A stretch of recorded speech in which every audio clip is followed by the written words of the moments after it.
but it did last week. So now I'm on Ethernet, which I probably should have done a while ago. I just never really been motivated to do it.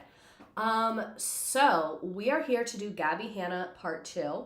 This was not supposed to be a part 2, but due to technological difficulties and the number of things Gabbie Hanna has done, it's ending up being a part 2. So if you were not here for part 1, no worries at all. It's fine. You're just not going to know some of the earlier stuff. You can go back and watch it later if you want to. Hey, is it chill if I hang out in your classroom and eat dinner before class? Oh, that's funny. My hair feels really gross right now. I've had kind of a weird day. I had cleaners come to my house today, which I do like every once in a blue moon, and it was new people, and they were really good, but they were here for a really long time. And normally I like leave, but they like had a lot of questions about like where we wanted stuff and how we wanted stuff done, and so I just felt like I shouldn't leave because they had a lot of questions, but they did an awesome job. But I like was supposed to go do some stuff today. I was gonna go to work today, but then that didn't happen, which keeps happening. I really need to go to work. I'm acting like I don't have bills to pay. Writing my dissertation proposal during stream. Hope you don't mind. I'm doing work for other classes. Saturn Cat, thank you for subscribing. I feel like my desktop looks a little strange. Oh, no wonder. It's like tiny. There we go. Taco Bella Chog, thank you for subscribing. Praying for a smooth stream tonight. I think it is going to be smooth because I did like a little test run earlier because I wanted to fix TikTok being broken. The one pro to me being like low-key locked in my office all day while my house is being cleaned, which I love having my house cleaned. If you don't do that, it's like a really nice treat for yourself, and it's not as expensive as a lot of people think it is. So highly recommend. It's also a really good gift if you don't know what to give someone for like an expensive gift. But anyway, I like had to do work, which normally I hate being at home during the workday because I don't get anything done because I just walk around my house all day. But because my house was being cleaned, I literally had to sit in here. So I actually got a lot done today. I have a new personal hatred for education admins, so solidarity. That's probably not good. At work, watching on my phone, just know I'm dedicated to this class. I got this notification around noon and was so worried I missed this. No, I just wanted to make sure it was working. You got fired from your school today? What did you do? No offense. What happened? I'm a group tutor at my college, and this lady, Rebecca, is killing me. Y'all are feeling feisty tonight. Oh, budget cuts. Okay, don't tell people you got fired. You got laid off. Fired implies you did something. You were laid off. Remind me where we left off. I know that we watched this music video. I know that we watched it. But I don't remember what we did after this. Did we talk about Trisha Paytas or no? I can't remember. Don't love that angle of my arms. That's cool. Took the day off to get caught up on IEPs. As a teacher, having to take a day off to work is a layer of hell that I have been to before. Fully a layer of hell that I have been to before. Oh, I'm frozen? I think no Trisha yet. Okay, that's what I thought. I thought this was roughly the right spot. Let me turn on the multi-stream chat so I can see everyone. It's university, guys. I can't really talk about it. Oh, I'm sorry. That sucks. I hope you get a new job that you like better. That would be cool for you. I took down my little thing. Guess what I got? You know those like door hanging things, like very Hannah Montana, like where the beads hang, but not like the wooden, like earthy ones, like the plasticky Hannah Montana ones that are like colorful. I got like a white glitter iridescent one. I had to get 2 because this is bigger than a door frame. So yeah, that's what's going to be back there. Because I wanted something plain, but not this plain. And then one day I'll put my sign up. Really what it is, I tried to do it myself and it's just like not going well. And so I'm going to ask, we have a handyman that like we've hired to do a few random things. He put the trampoline together at our old house. And so I'm just going to like, there's a couple things that I want him to do. I have some shelves I want hung that are like heavy. And so I'm just waiting till there's a big enough list to warrant paying him for a full day. And then he can just do that. Oh my God, is it really not working again? This is really going to piss me off, actually. This is really going to upset me and hurt my feelings. I told her I wasn't getting paid for enough to do all this admin stuff she's asking, and she keeps telling me I have to have unpaid meetings with her. It's working for me. Okay. You're reacting to Gabbie Hanna. No problems for me. Okay, cool. Good. All right. Let's get this money. Also, before we get this money, what other YouTubers or influencers do you guys want me to do streams about? Because I notice that I can hear you, but your voice is crazy high. That's so weird. I don't know why that's happening. I can try and switch microphones, but I don't think you're going to like it because y'all don't like the other microphone.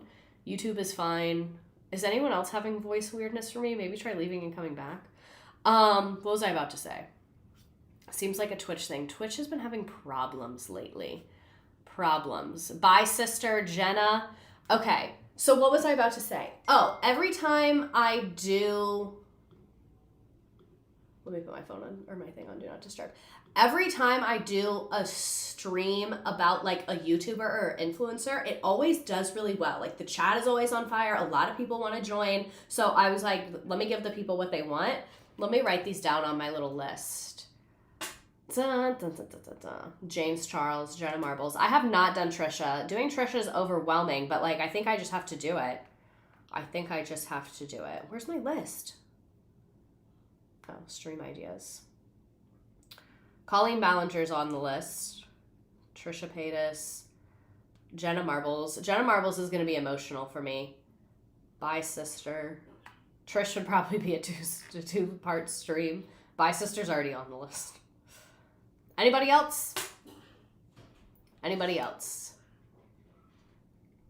Gabbie Hanna was part 1 last week. Now we are in part 2.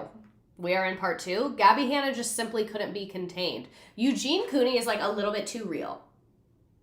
Like those problems are a little bit too real. You know what I mean? Not that the other people's problems aren't real. They are, and they're not good. But that's a little bit too real.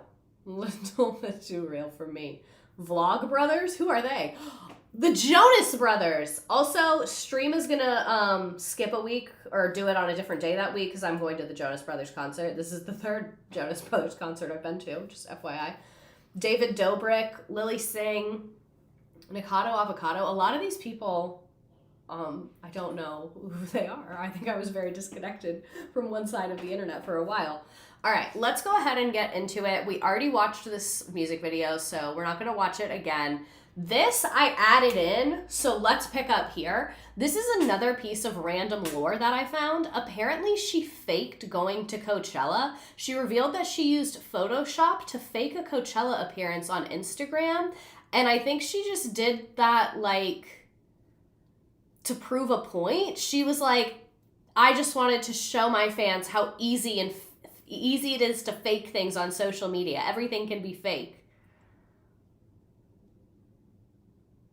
What are you talking about? She's not Coachella's biggest advocate. What does that mean? Because she said it's synonymous with Instagram influencer culture. But, like, that's you, mama. Like, so I didn't know this. I felt the need to include it because it was just so random and strange. Let's get into the Trisha Paytas of it all. This is not, she's especially right now with AI. Her mind, she was early. This is not like the most detailed account of her lore with Trisha. Same thing with Jessie Smiles. The Jessie Smiles one is much more detailed than the Trisha one, but I just kind of tried to find a nice little, not a nice, but a concise summary of what exactly happened here. Does anyone remember that British makeup influencer who everyone was convinced she was being held hostage and dissecting her videos for cries for help? I remember that. Wow, that was deep in there. You just like yanked that out of there.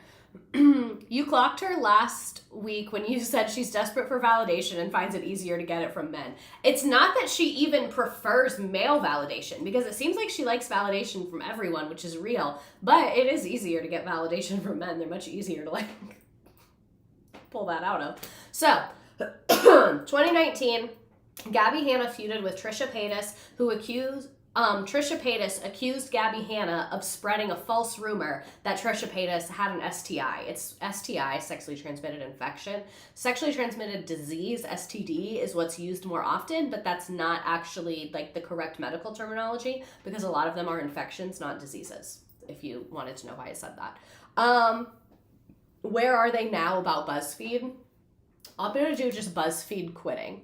That'll be a good, like, one of the weeks that I want to watch TV with you guys, we can like compile everyone's BuzzFeed quitting stories. Like we'll pick a couple of their best videos, talk about them, and then watch their Why I Quit BuzzFeed videos. Do you guys remember when that was taking over?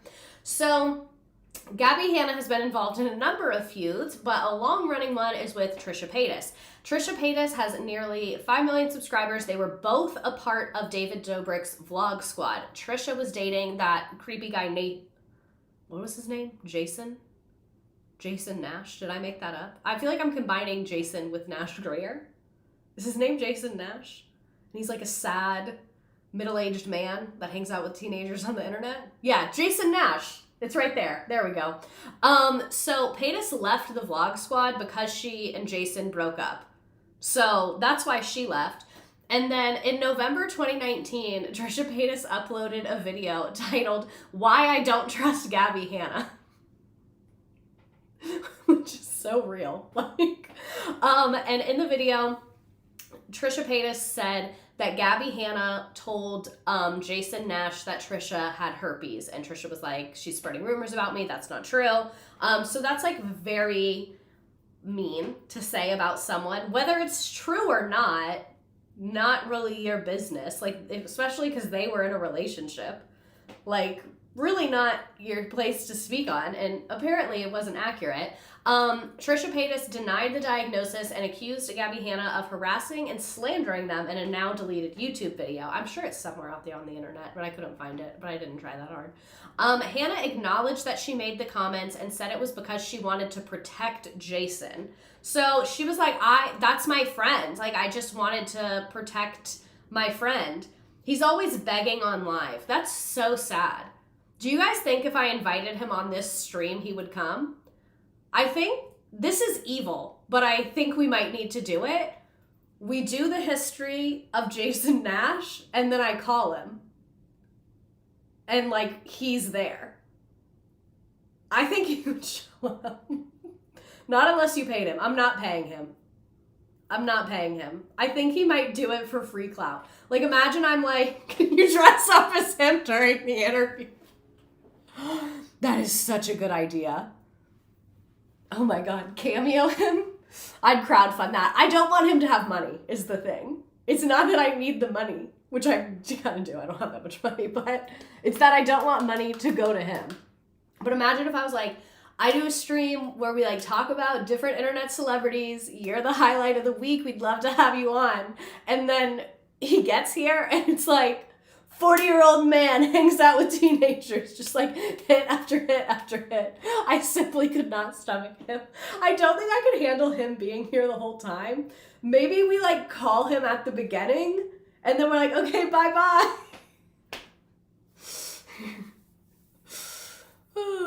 I think he smells. Well, I'm not going to invite him to my house. I would like FaceTime him and then like screen share it with you guys. Okay, let me think on that. Let me percolate on that for a little bit. Oh my God. You guys know how I was telling you that I would always see that kid. Sorry, I just saw someone outside and it distracted me. How I told you I'd always see that kid like running around like near my house. Today, I saw him hanging out with a new group of kids that just moved in. And I was like, that's what it's all about, baby. Because I always felt bad. I would always see him playing by himself, but he was with these 2 other new kids. I'm so like, nobody's getting away with nothing on my vlog. This is why I need to go back to work. Because I'm like, getting too involved in things. So anyway, she wrote in a now deleted tweet, it wasn't my business to know if Trisha had herpes. I had no reason for her to tell me. It was my business to warn a friend that he might be at risk. Know what I mean? Asking her would be gossip. Telling him to be safe and find out is caring for his health. Why would you tweet that? I did not see Cody Brown on Special Forces. I did see the new episode of Sister Wives. I'm trying to figure out a way to watch Special Forces. How do you guys watch it? Is it on a streaming service? Because I don't have cable. Oh, wait, I do have cable. I forgot. I have a family member's, and you can like log in and watch cable. What a way to tweet a whole lot of nothing. And the way she says, if I asked her, that would be gossip. That's inherently not gossip. Like you going to the source and asking them in a private conversation when it's about them is quite literally the opposite of gossip. Because she could have gone to Trisha and been like, listen, I know this isn't my business, but I heard this rumor and I'm just concerned about everyone's health and my friend. So I just want to tell you that this rumor is going around and like that's my piece on it. That could have been done so easily. But let me know if Special Forces is on any streaming services. That'll probably be easier for me. So she tried but failed to clear the air with Trisha Paytas, and Trisha Paytas tweeted, "Hey, at Gabbie Hanna, you're the most delusional piece of shit I've ever come across. Your delusions are scary. Please seek help before this escalates and you end up hurting someone or yourself." They kind of had this back and forth of like saying things about each other, then deleting it, then saying things about each other. So that's why I didn't get into like every single little detail of this, also because there was just like so much happening. But that is kind of like the origin and the main context of their beef from what I know. If anyone knows anything else, feel free to jump in. Not YouTubers, but please do Real Housewives of Salt Lake City. I've done Lisa Barlow. Have I done Mary? Mary's on my list. I don't think I've done her. Heather. I should do Heather. Okay, I'll write that down. How did I miss what tonight's live was? Well, you're here now, and we kind of just started. Heather, Real Housewives of Salt Lake City. Is that on tonight? Why did I not know you did this? Oh, you're from TikTok. I finally fixed TikTok. For a long time, we couldn't see you guys. Sorry. Who's here? Cool. All right. Anyway, Paytas tagged Hannah in that tweet saying, "You're the most delusional, blah, blah, blah, blah, blah." And then another tweet from Trisha Paytas' account in April 2021 called her delusional again and said that she blocked her everywhere. So like I said, it's just kind of like an ongoing beef over time. In February of 2021, Hannah invited Trisha Paytas on her podcast to try and clear the air, but accused Gabbie Hanna of editing the conversation to suit her narrative. So these people just don't like each other. Like, they literally just don't like each other. This is kind of a general timeline. So the first YouTube video was on the Frenemies podcast, and this is also, she talked about Jessie Smiles, which we're about to get into, where basically Trisha was just like, Gabbie Hanna sucks, Gabbie Hanna is shady, like, this is not good. If you are not familiar, sorry, someone was like driving really fast outside. I told you guys, I'm like neighborhood watching this bitch. If you are not familiar with the Frenemies podcast, it was like a very specific moment in time, and it was there for me when I needed it, and I was sad for it to end, but I'm kind of glad it ended. So after Trisha Paytas left Frenemies in a super dramatic way, spoiler alert on that, sorry, but it was years ago. I can't believe that was years ago. Hannah, like, once again, Gabbie Hanna again was like, she's this, she's that. Like, it seemed like Gabbie Hanna was just looking for opportunities to talk about this, but then Gabbie Hanna would be like, oh, I want to clear the air, I want to clear the air. So in my opinion, it was just like a whole lot of bullshit, and like it stemmed from Gabbie Hanna gossiping and being shady, and then like there were multiple opportunities to resolve it. But think about these two people. Both of these people are known for having like long ongoing feuds. So if anyone thought they were gonna like come to a nice little happy moment together, I don't know about that. So that's all the Trisha stuff that I found, but I feel like there was way more that happened. So if you have anything else to add, feel free to jump in. And maybe I'll get into it more in the Trisha stream. Brittany Broski stream, is she a YouTuber? She is, but I don't consume enough of her content, so I don't really know. Could I talk about her? Maybe. I like her. I actually saw her live one time. She was really funny. But yeah, I don't know. Like, I feel like she's newer on the internet. I like people like this, that there's like years of their career to dissect. So maybe I'll do Brittany Broski later. When is the Trisha stream? Who knows? Who knows? It's at some time. I stream every Tuesday at 7 p.m. Eastern, so it's a different topic every week. Next week is the rise of Christian nationalism, so pretty hard left, but sometimes we're serious around here. Sometimes we're serious. So this isn't good. Gabbie Hanna faced widespread backlash when she shared an image of a girl who had been murdered in a YouTube video. She posted a YouTube video titled "Turning Myself into an E-Girl." E-Girl is like a aesthetic that was kind of recent on social media, where it's like a little bit scene, a little bit emo, a little bit anime, like a little bit of everything, just like an online girl. In the video, Hanna showed a screenshot of a Vox article about the e-girl aesthetic that included an Instagram image of an influencer, Bianca Devins, but apparently Bianca Devins had been murdered, which is incredibly sad. I had not heard of this before. In a clip that has been re-uploaded online, Hanna comments on the shirt Devins is wearing in a picture of the article without addressing that information about her murder was written next to the image. So it's not like she was like, oh, I saw this picture of a shirt and I like the shirt, and she didn't realize where the picture came from. That to me would be like an understandable mistake. The text was literally right there and she didn't notice it, which, like,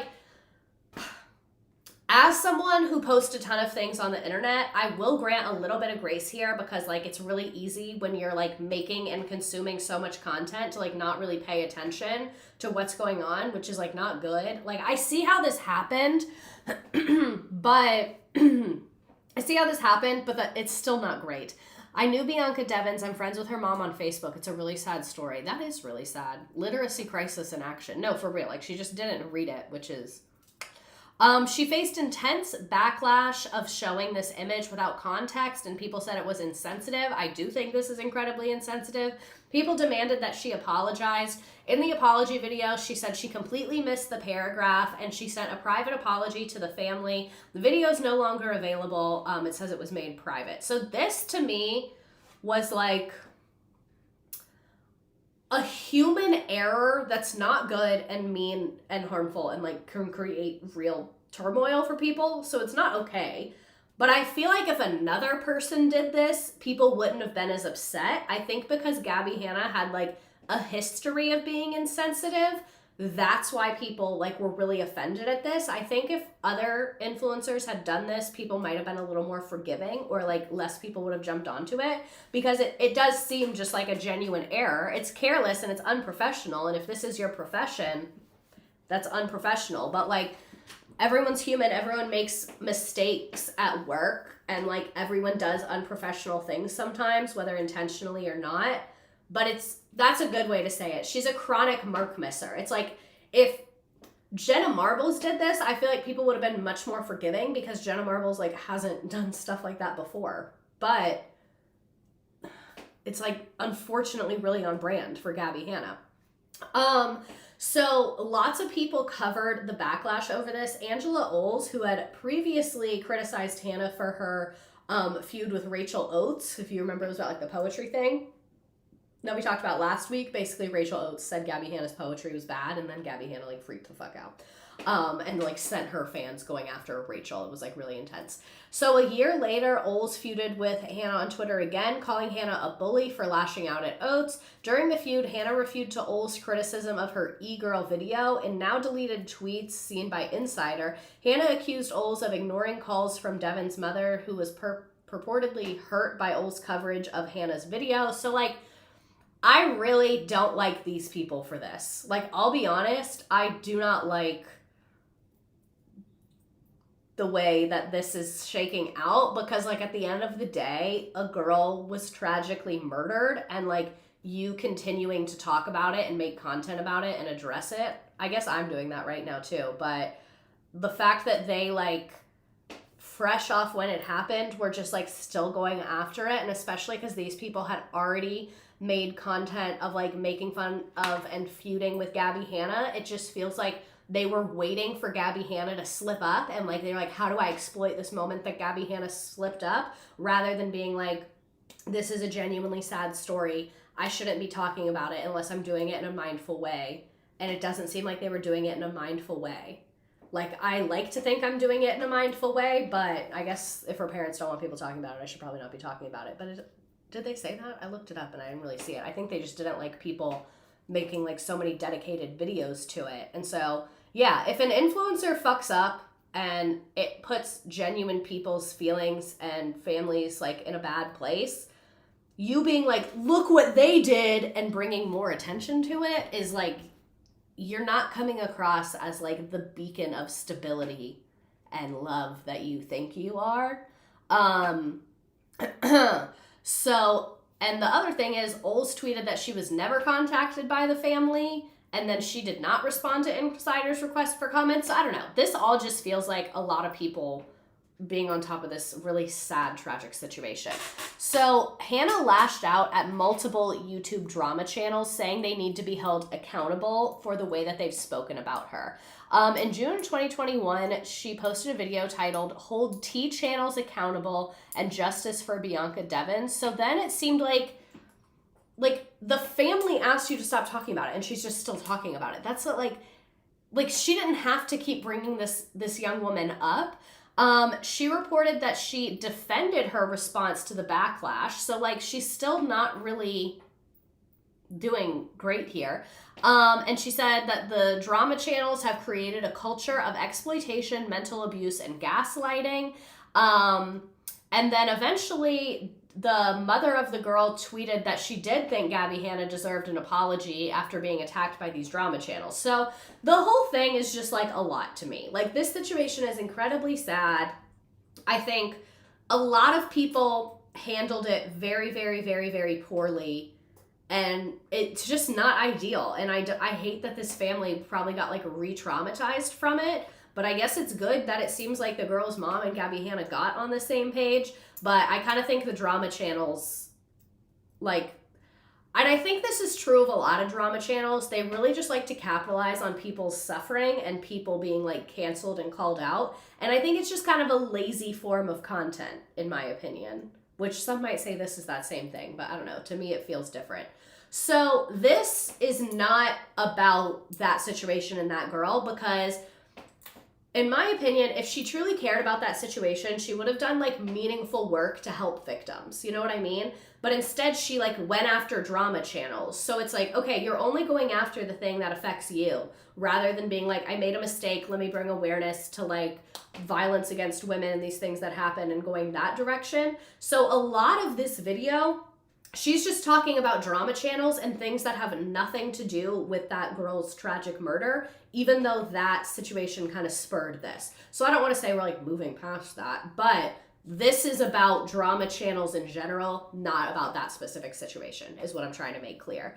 Drama channels are like the paparazzis of influencer. That's a great way to describe it. It really, really reminds me of when Britney Spears was being like chased by paparazzi like constantly, and was in very, very many real dangerous situations with her small children because of paparazzi.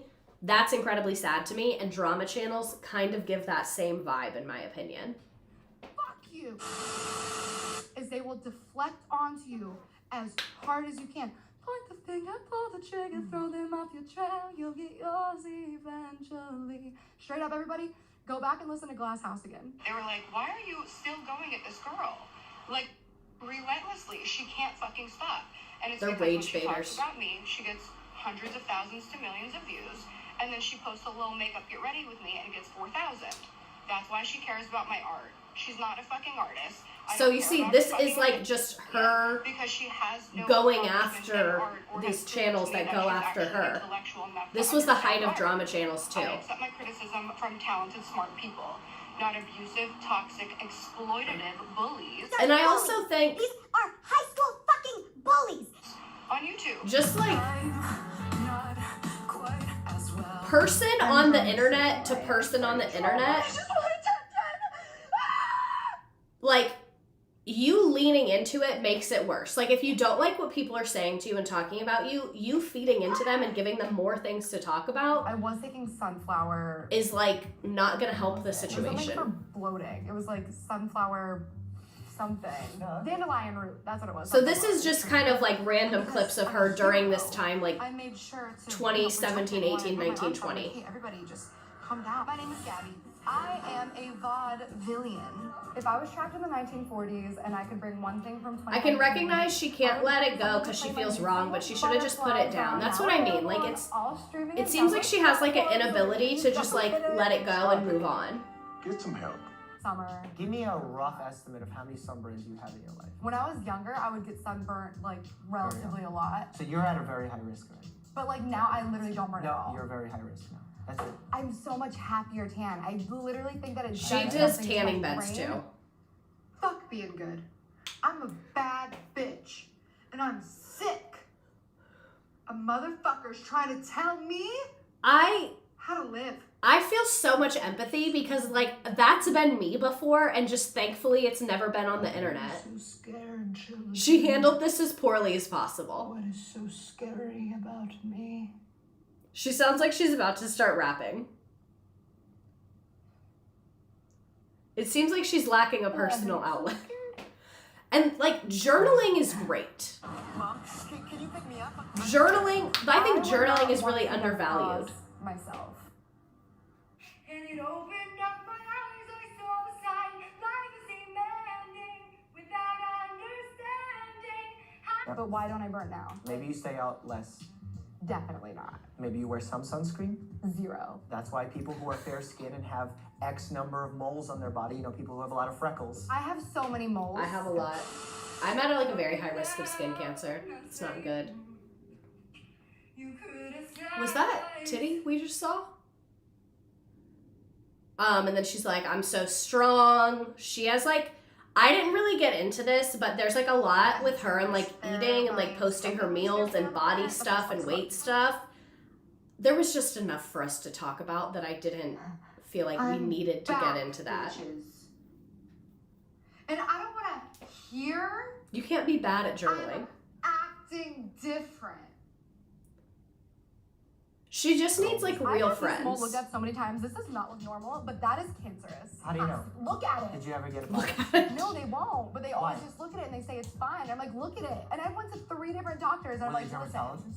Yes. Okay, so you're fine. Why are There's you worried? no way. Diagnoses herself with cancer.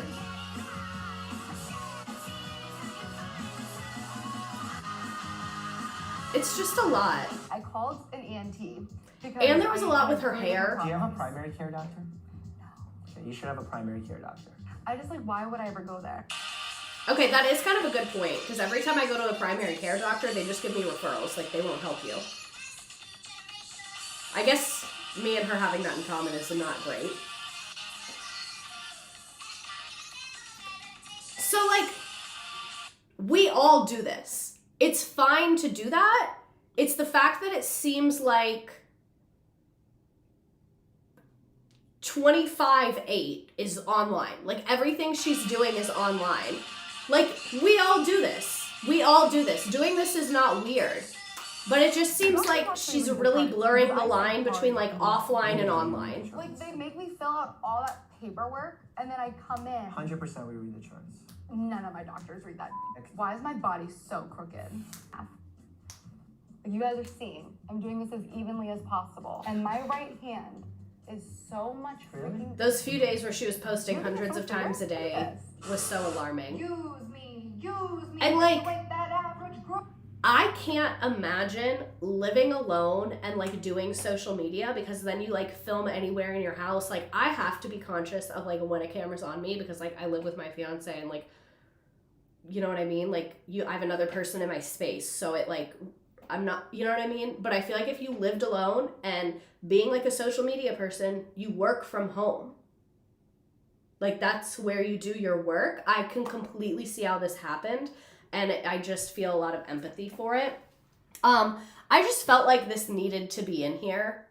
It's very short. Most of you are probably familiar with it. I think you're fat. Yeah, It's just my opinion.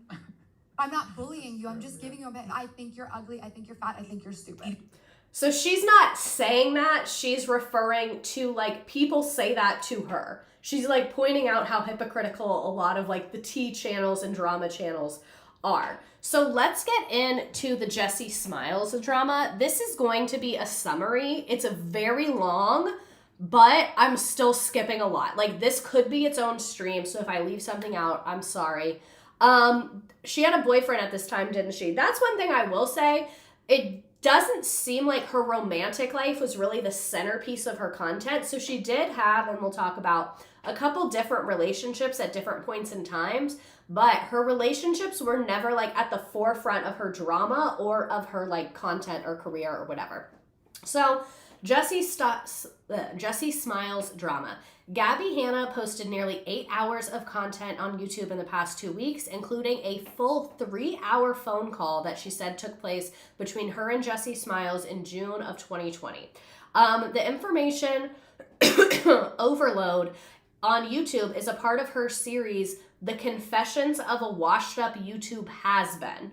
So that title tells me we're not in a great place mentally, in which Hanna painstakingly recounts her side of scandals she's been involved in, both privately and publicly, over the past 7 years. So her drama with Smiles, Jessie, is one of her most famous feuds. It goes back to 2014 when Hanna tweeted that she was skeptical of, trigger warning, sexual assault if you don't know about this. She was skeptical of Jessie's rape allegations against an ex-boyfriend. I think his name was Curtis. Am I right?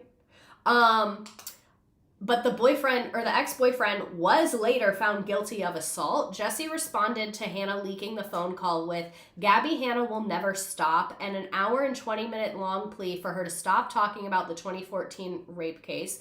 Hanna shared the full recording of that conversation after Jessie had leaked portions of it online. Curtis Lepore, thank you. So Jessie had put out little bits of it. Gabbie released the whole 3 hours.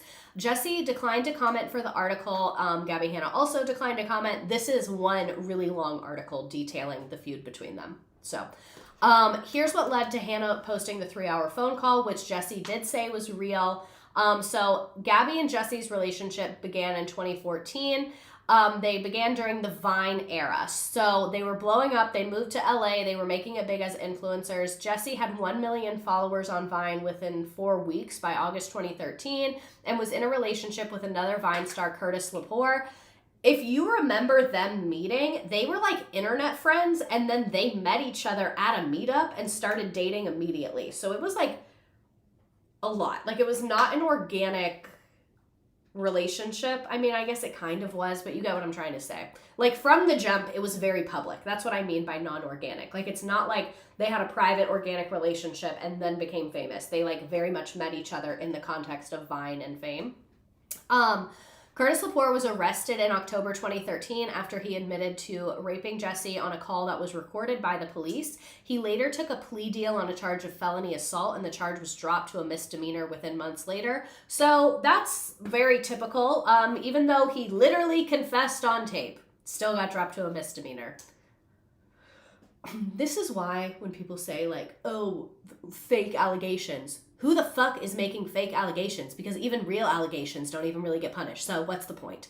In a 2019, Jessie said that she hit her head and got a concussion while filming a video, and then Curtis Lepore raped her while she was asleep. And then December 2019, he made a public statement on Twitter about the event.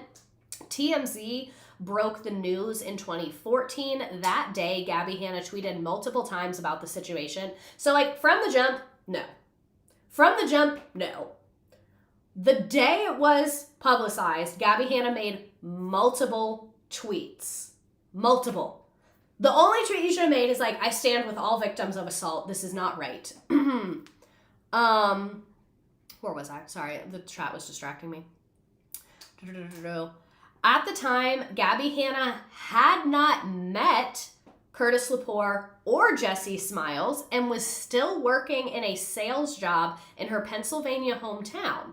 But she did have 200,000 followers on Vine. So what that reads to me is she's talking about this like famous person's situation, but you have 200,000 followers. You are a creator at that point in time. In my opinion, even though they had more followers, they were your peers. So like, that was not right for her to be tweeting about it. I just don't like this. I think that famous people and influencers need a partner that is not online as a non-famous person to keep them grounded. Seeing who hung out with Curtis post-assault was very, very telling, especially he literally admitted it on tape. Hanna allegedly tweeted that she didn't believe Jessie because thousands of girls had cried rape in her hometown, but she deleted that tweet later that day. She also responded to Curtis's tweets and said, "Beware, beware, beware of a woman with a broken heart," a lyric that was popular on Vine at the time, whatever that fucking means. And then a screenshot of the tweet referencing the girls who cried rape has never been publicized. An insider couldn't obtain it, but Gabbie Hanna confirmed that it existed in that 2020 phone call. In the same conversation, Hanna said that in 2019, she didn't remember the tweet. So interesting. She's not a girl's girl. She really just isn't. According to Hanna's comments on the recording of 2020, those tweets came after Jessie blocked her and left a negative comment about her on Vine after Gabbie Hanna made a video saying she'd take Jessie's crown, which that's fucking weird. Like, overall, she's so in the wrong here. And Jessie did confirm that. Hanna also said that her tweet was referencing a male friend of hers who was falsely accused of rape. Yeah. It's always a male friend. 3 months later, March 2014, Hanna and Vasquez met each other for the first time at a Vine meetup in New York City. According to the call recording, both women said that Gabbie Hanna apologized to Jessie and that Jessie accepted the apology. Hanna moved to LA later that year, and the two became best friends and lived together for a period of time, they said on the call. And then Hanna said that she had a conversation with Curtis Lepore about Jessie in 2015. So that's fucking crazy. That is insane. I don't know why Jessie would choose to live with her and be friends with her. I'm not going to judge or speak on it because I don't know every detail of the situation. But this is not a girl's girl. Like, very much be alert, be awake, and be aware. According to Hanna and Vasquez on the call, their friendship started to fall apart in early 2015. Jessie said that she attended a retreat that caused her to have a major epiphany and said that she decided to text Hanna and end their friendship. Good. Hanna said on the 2020 call that Jessie made comments about Hanna using her for social media success and money. Jessie said that she didn't feel that way, but said that she may have felt used at the time. Also during the 2020 call, Hanna said that she had become friends with Jenna Marbles, and Hanna said that Jessie made comments about her hanging out with people who had more followers than Jessie. Jessie denied making those comments or caring about subscriber counts. So it's really just like, it's nasty and it's drama, and I don't like this. Around this time, Hanna said on the call that an unnamed mutual friend gave Curtis Lepore her number. She said that Curtis Lepore called her in 2015 on FaceTime, and Gabbie answered because she didn't recognize the phone number. I have my phone set to where if I don't have the number saved, it automatically silences the call. So I would suggest Gabbie do that as well. Hanna said that Lepore asked her if he could tell his version of the events. You admitted it to the police! That was your version! Ugh. Hanna said that she listened to Curtis and said his retelling matched Jessie's. Previously, then what was the point? What was the point? A lot of you from TikTok tonight are saying you didn't know I do deep dives. I've been doing this for 3 years, baby, and I don't say that as you should know. I say that as excitement because there's so much on YouTube for you to watch. We've had some really good ones over the years. Where was I? Previously, a 2019 expose about Gabbie Hanna on Jessie's channel. Jessie described this interaction happening at in person at a party that Hanna attended with Curtis Lepore's friend. But on the 2020 call, Gabbie Hanna told Jessie that the FaceTime took place in addition to their interaction at a party. Curtis Lepore did not respond to this, and then Gabbie Hanna accused Curtis and Jessie of blackmailing her. So it seems like Gabbie Hanna is just very much like victim mindset. Like, whatever's happening to her, she is the victim in it from her perspective. After the FaceTime call with Curtis, Hanna alleged in the phone call that Jessie that Curtis tried to blackmail her. She said that Curtis recorded the call and edited Hanna together saying, I believe you, and Jessie is a liar, said it sounded like she would defend him. That's maybe why we don't talk to these kinds of people. Hanna also said that Curtis asked Hanna to publicly defend him or else he would leak the call. Hanna did not defend him and he didn't leak anything. Hanna said that on the call, she told Jessie about the FaceTime with Curtis, and while Jessie maintained she heard about the details of the call for the first time in 2020, Gabbie said that she had 3 more interactions with Curtis after the FaceTime and showed text messages of Curtis asking her to be in a video with him in November of 2016. In the messages, Hanna asked when because she's leaving to go on tour, so she didn't say no. She said, I can't because I'm going on tour. She didn't say, no, you're a rapist, so I'm not going to be in a video with you. And I think that's really the whole problem here. Hanna said she responded because she was afraid of Curtis Lepore blackmailing her. She also said she was at 2 influencer events with Curtis at some point after the FaceTime. At one event in Hollywood, she said that Curtis took a selfie with her. She asked him to delete it later that night. Oh my God, why are you always around him? I wonder how long it'll take for her to be the victim in her trad wife marriage. Don't spoil it for people. Where was I? Jessie showed text messages from Curtis that contradict what Gabbie Hanna said. This whole thing is a mess. I don't know why any of these people are talking to each other, and I really don't like it. And then for 2 years after this, Gabbie Hanna and Jessie talked about each other online without naming names. So you can kind of see it's like the beef is very entangled of like, I don't even know, I don't want to say I don't know what it is, because it goes back to Gabbie defending a rapist, kind of. Not defending, but Gabbie associating with a rapist. So like, that's the original beef, but it's like, so for there to be a 3-hour phone call, you know, when you have a problem with someone and you've just like talked it to death and like clearly it's just not happening. And that's what I see here. Gabbie just like deeply doesn't understand why this is a problem, and it seems like she keeps trying to defend herself, which is making it worse, which is making the problem bigger, and it's just creating like a negative feedback loop. So during the leaked call in 2020, Gabbie said that Jessie made videos about her without naming her, tweeted about her without naming her, and liked tweets about her. Gabbie alleged the social media interactions brought negative attention. Jessie on the call said that her public subtweets and references to Gabbie were in response to Gabbie doing this to her privately as well as publicly. In a video called "I Stole My Best Friend's Boyfriend," Gabbie Hanna said she had no bad blood with the ex-friend she was describing. She called the ex-friend a crazy bitch, emotionally unstable and neurotic and psychotic. Similarly, in August 2016, Jessie made a story time, which she later confirmed was about Gabbie. So they're making videos about each other. This is really just like a hot mess express. Did they live in the same hometown? I don't think they did live in the same hometown. It was just like they met through Vine, I think. I remember Gabbie hating Jessie, so that's probably why.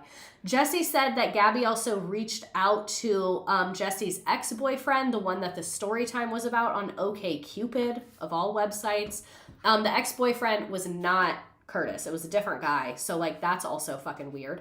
What you heard is that when this happened, Gabbie still lived in her hometown. These people were living in LA. Gabbie lived in her hometown and then later moved to LA, and the drama got even worse after that.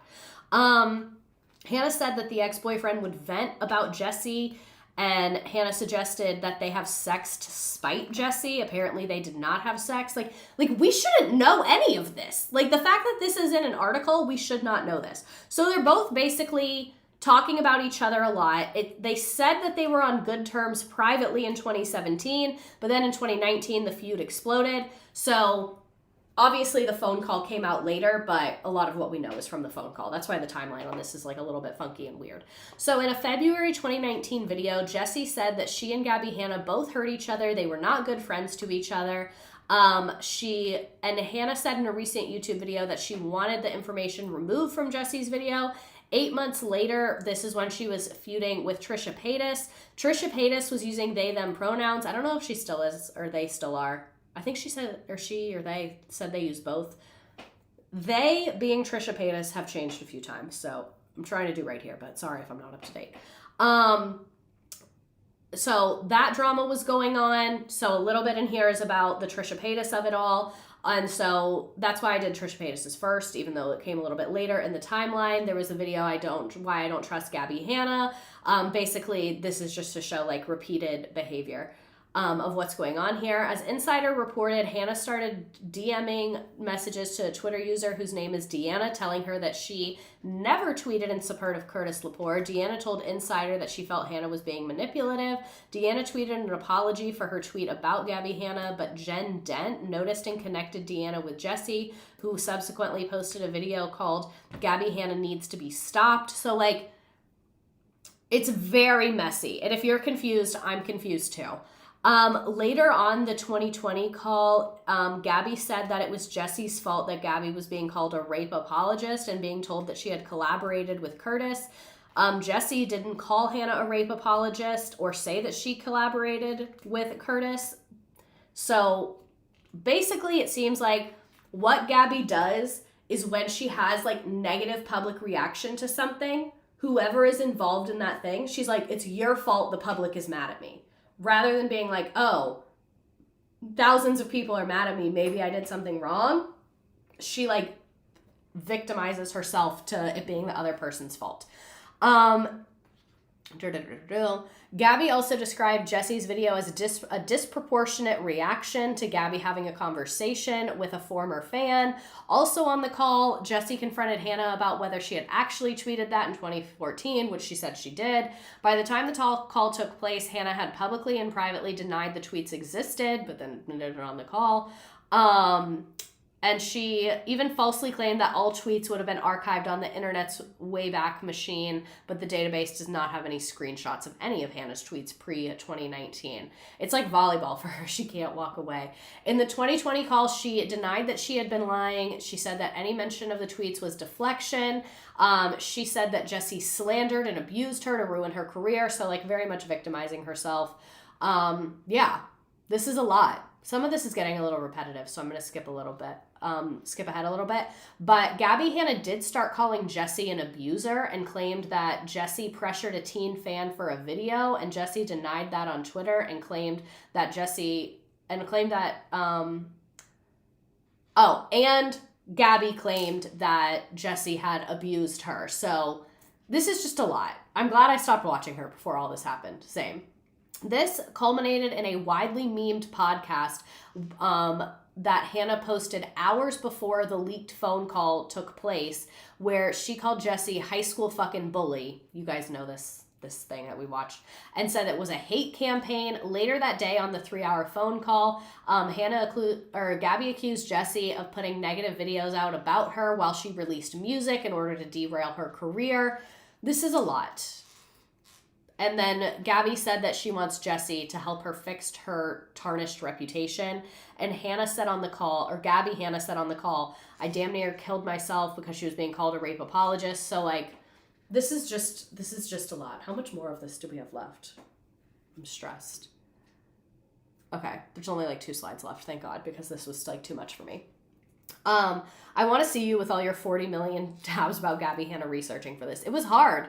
So by the end of the call, Gabbie Hanna told Jesse that she was considering suing her, but didn't want to take food out of her kid's mouth. And Gabbie said that unless Jesse put out a statement saying she never should have made her November 2019 expose that contained inaccuracies, Hanna would pursue legal action. So she's like, I want to sue you, but I'm not going to. But if you don't do what I want, then I am going to sue you, which makes no sense. It's unlikely that Gabbie would ever be able to sue for this, just because there's a statute of limitations. So it's just not realistic. And Jesse said in a recent video, this is an old article, that Hanna called her again on July 2nd, 2020, and threatened to release 2 podcasts that contained evidence, including private emails and text messages between Gabbie and Jesse that Gabbie said would hurt Jesse, according to the purported text from Hanna that Jesse showed in her video. Gabbie Hanna wanted Jesse's friends to stop tweeting about her, or she said she would release the videos, and Jesse said that she blocked Gabbie Hanna at that point and severed communication, which I think is the right move. Like, at this point, it's just never getting better. Like, it's been years of back and forth about this, and it just doesn't seem like Gabbie Hanna was going to like admit that she was in the wrong or that she made mistakes. August 18th, 2020, Gabbie posted a video titled I'm Back, where she referred to Jesse as someone who abused her. Jesse did not respond to this.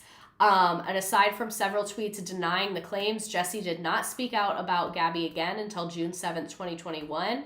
In between, Gabbie appeared on Drama Alert, the YouTube channel hosted by Keemstar, who has publicly argued against Jesse's rape allegations. Gabbie declined to talk about Jesse on Drama Alert, but Keemstar called the 2019 expose opportunistic. So, like, you're mad that people are calling you a rape apologist, so you decide to go on a podcast with a rape apologist. Like, it's not adding up for me, personally. Just curious, anyone know how long it takes her to put together slides for stream? It's done so well. Anywhere between, like, 1 to 5 hours. This one took about 4. This was a tough one. Like, I would say 2 hours is normal. 2 to 3. Once it starts getting 4 to 5, that's a tough topic. So Jesse, like we said, released portions of it, but then Gabbie released the entire thing. And it just seems like they never really resolved this. Gabbie is resolute that this is why her YouTube career faded and she became tabloid fodder. So that was a lot. That was a lot. I hope I gave you the correct level of detail. I wanted to give a lot of detail because it was really intense and complicated, but I didn't feel the need to go through every individual tweet and screenshot that was posted because both of them posted so much about each other. And I just feel as though this whole thing never should have happened. You know what I, like it just, obviously the sexual assault never should have happened, but like that was very weird and gross. That was very weird and gross. I feel really bad for Jessie, but I think Jessie did the right thing by severing communication and being like, I'm not addressing this.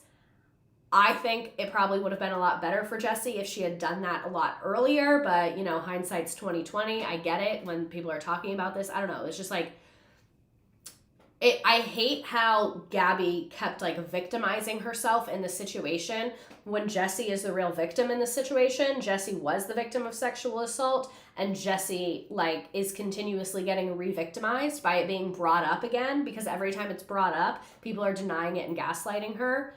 If anyone's on Gabbie's side, go listen to the full phone call. It's disgusting. Yeah, just like the whole thing is like really gross and weird and I don't like it. And I debated including it, but I know that like a lot of people think of this when you say Gabbie Hanna, so I felt like I kind of had to include it. But this is just a good reminder to all of us that like if someone tells you they were sexually assaulted, there's nothing you should say other than like, thank you for sharing that with me. I'm so sorry that that happened to you. Is there anything I can do to support you? Like anything other than that is just like not good. And like her being like, well, I didn't even talk to him. We would just texted. It wasn't a call of her being like, it was a FaceTime. It wasn't a FaceTime. Like, no, you just needed to apologize. You handled the situation poorly and you just needed to apologize.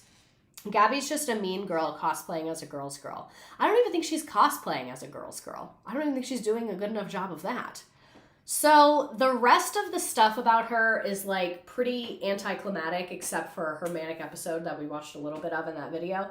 But the rest of it is like not very heavy. So I just wanted to like take a moment to be like, wow, that was fucked up. That was fucked up. I love Jessie's podcast now. She's thriving. Yes, it does seem like Jessie has gone on to like have a good career and like move past this, which I think is really admirable because to have such a public sexual assault very early in your career would suck. Sexual assault always sucks, but for it to be commented on by like literally hundreds of thousands of people, I can't imagine makes it easier to go through. At one point, Gabbie says she won't talking about Jessie's situation until Jessie clears her name. It's baffling to hear. Yeah. So, like, Gabbie's like, they're blackmailing me, but, like, Gabbie's low-key blackmailing them. So a bunch of people sent me stuff saying that she was being super insane about her hair color. I found a few clips of her being like, my hair used to be so long, I miss my hair, and she changed her hair a ton of times, but I couldn't really find any like legitimate sources or like long form content about it. But someone did DM me this. Where do I start? I was in a Twitter group chat with her as a 12-year-old and she yelled at me over DM because I somehow found out what hair color she had dyed her hair and told one other person. So that's awesome. Gabbie Hanna's fighting teenagers, not even teenagers, 12-year-olds in her DMs about hair color. And multiple people said like she was insane about her hair. She wouldn't want people to know about her hair and what she was doing to her hair. It's just giving very unwell. Deny, attack, reverse victim, and offender as manipulation tactics. That behavior was insane. Believe survivors, not the preteens. The preteens are always being victimized by YouTubers. Like, first it was Miranda Sings, and now this. The poor preteens. I think someone brought this up earlier. Amid the ongoing drama of the, like, Jessie Smiles of it all, some people rediscovered a video that she had uploaded years ago talking about her most embarrassing secrets. One of these secrets including faking a romantic relationship with Bo Burnham. Bo Burnham is a comedian who's very successful. He's not really like a social media comedian. He does have social media, but like he does like shows in real life. Like he's more of like a real, not that the internet's not real, but you get what I'm saying.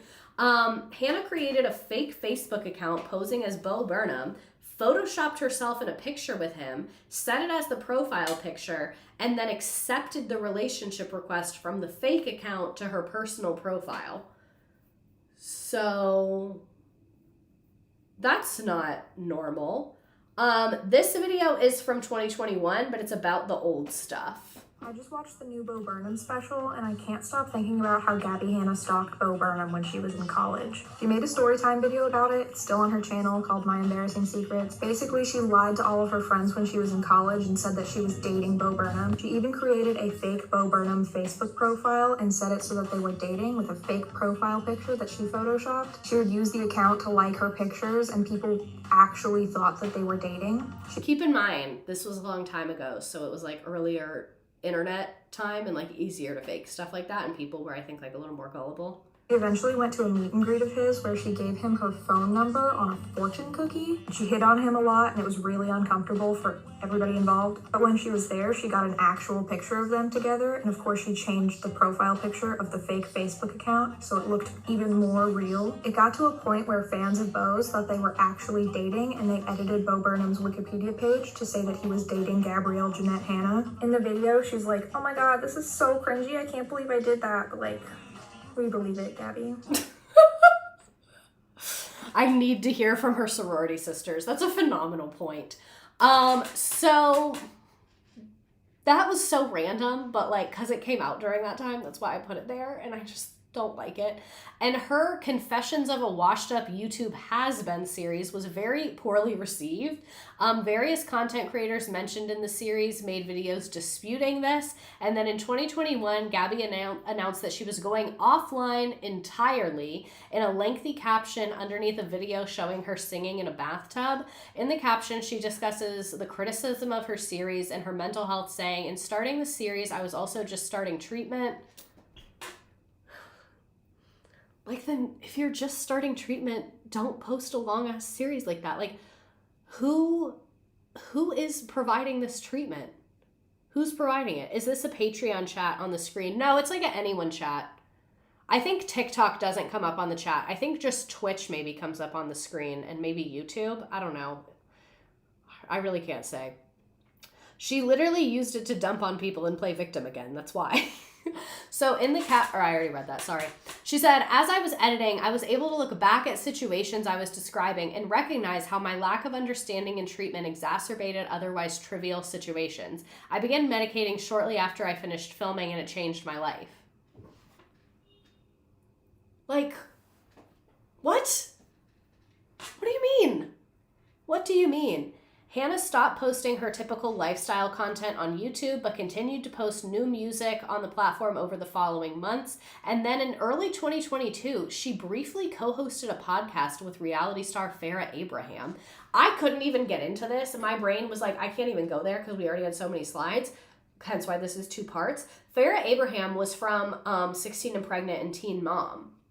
So like, I don't know why that was happening. I meant to put like a picture of it or something. Let me find something online of this. Gabbie Hanna, Farrah Abraham. It was called a monthly mental health podcast called Mental. Okay. So that was very short-lived. I think they only had 1 episode. Okay, here, I'll show you the picture. There you go. Your disabilities are your superpower. They were made for each other, maybe. Here's an interview that Gabbie did with BuzzFeed in 2021. I deleted a lot of portions of this because some of it was explaining the Trisha situation and the Jessie situation. So I just left in the stuff that like wasn't about that, but I kind of liked the journalism here.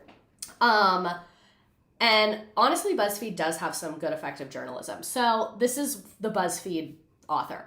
"When I got to YouTuber Gabbie Hanna's $2.2 million Studio City home in Los Angeles last month, I rang the doorbell and was promptly told to let myself in. Doors open, her boyfriend told me through the intercom.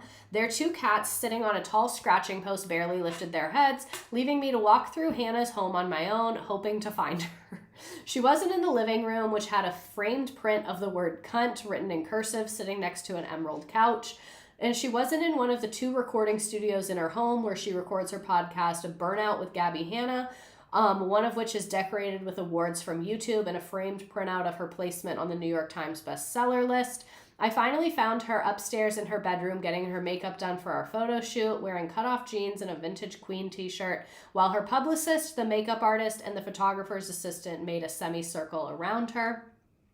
We made awkward small talk for a few minutes before Gabbie turned to us and said, "Okay, this is a question for the room. What's your most embarrassing moment?" And even though she hadn't met any of us before, including her new publicist, who at no point in the day would allow me to speak to Gabbie alone, we answered. I would give anything to be in this room. What is happening in this room? Where was I? One told her about a recent blackout, another about an interaction with a crush, and you, Gabbie asked me? I mean, come on, buy a girl a drink first. Like, you already had to walk through this person's entire home to try and find them, and then now they're like, what's your most embarrassing moment? I would give anything to talk to this publicist. This is day 1 on the job. Day 1 as Gabbie Hanna's publicist, and BuzzFeed is there to interview her? That's a nightmare. That's literally first day of work nightmare fuel right there. But these days, Gabbie's YouTube channel is largely dormant. I always use people's first names. I know journalists use their last names. I like to use their first names. Her subscribers are down to around 5.7 million. In the last month alone, she's lost 30,000 subscribers. Her latest video is just under 244,000 views, a drop compared to videos earlier that year like My Very Dark Childhood, 1.3 million views, or Trying Lip Filler for the First Time, 2.4 million views. In the last 5 months, she's posted just 1 video, a cover of Alanis Morissette's You Oughta Know. So this is like low-key fire. I out of nowhere, this was really good. Well, comparatively. It's not as good as the original. But like, it's not bad. The mannerisms are a lot. Her hair is really damaged, you can tell.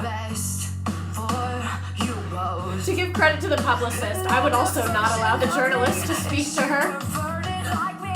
Imagine working for her. That's hell.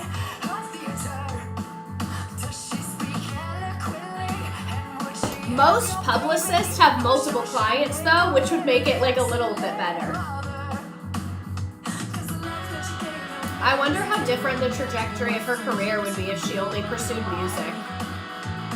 She can sing, but she's also over the top constantly. Yeah. She looks good though. She looks like she's in good shape. I wonder what it's like rehearsing with her. God. I can't. This is a good song. I feel like she would still be in horrible drama.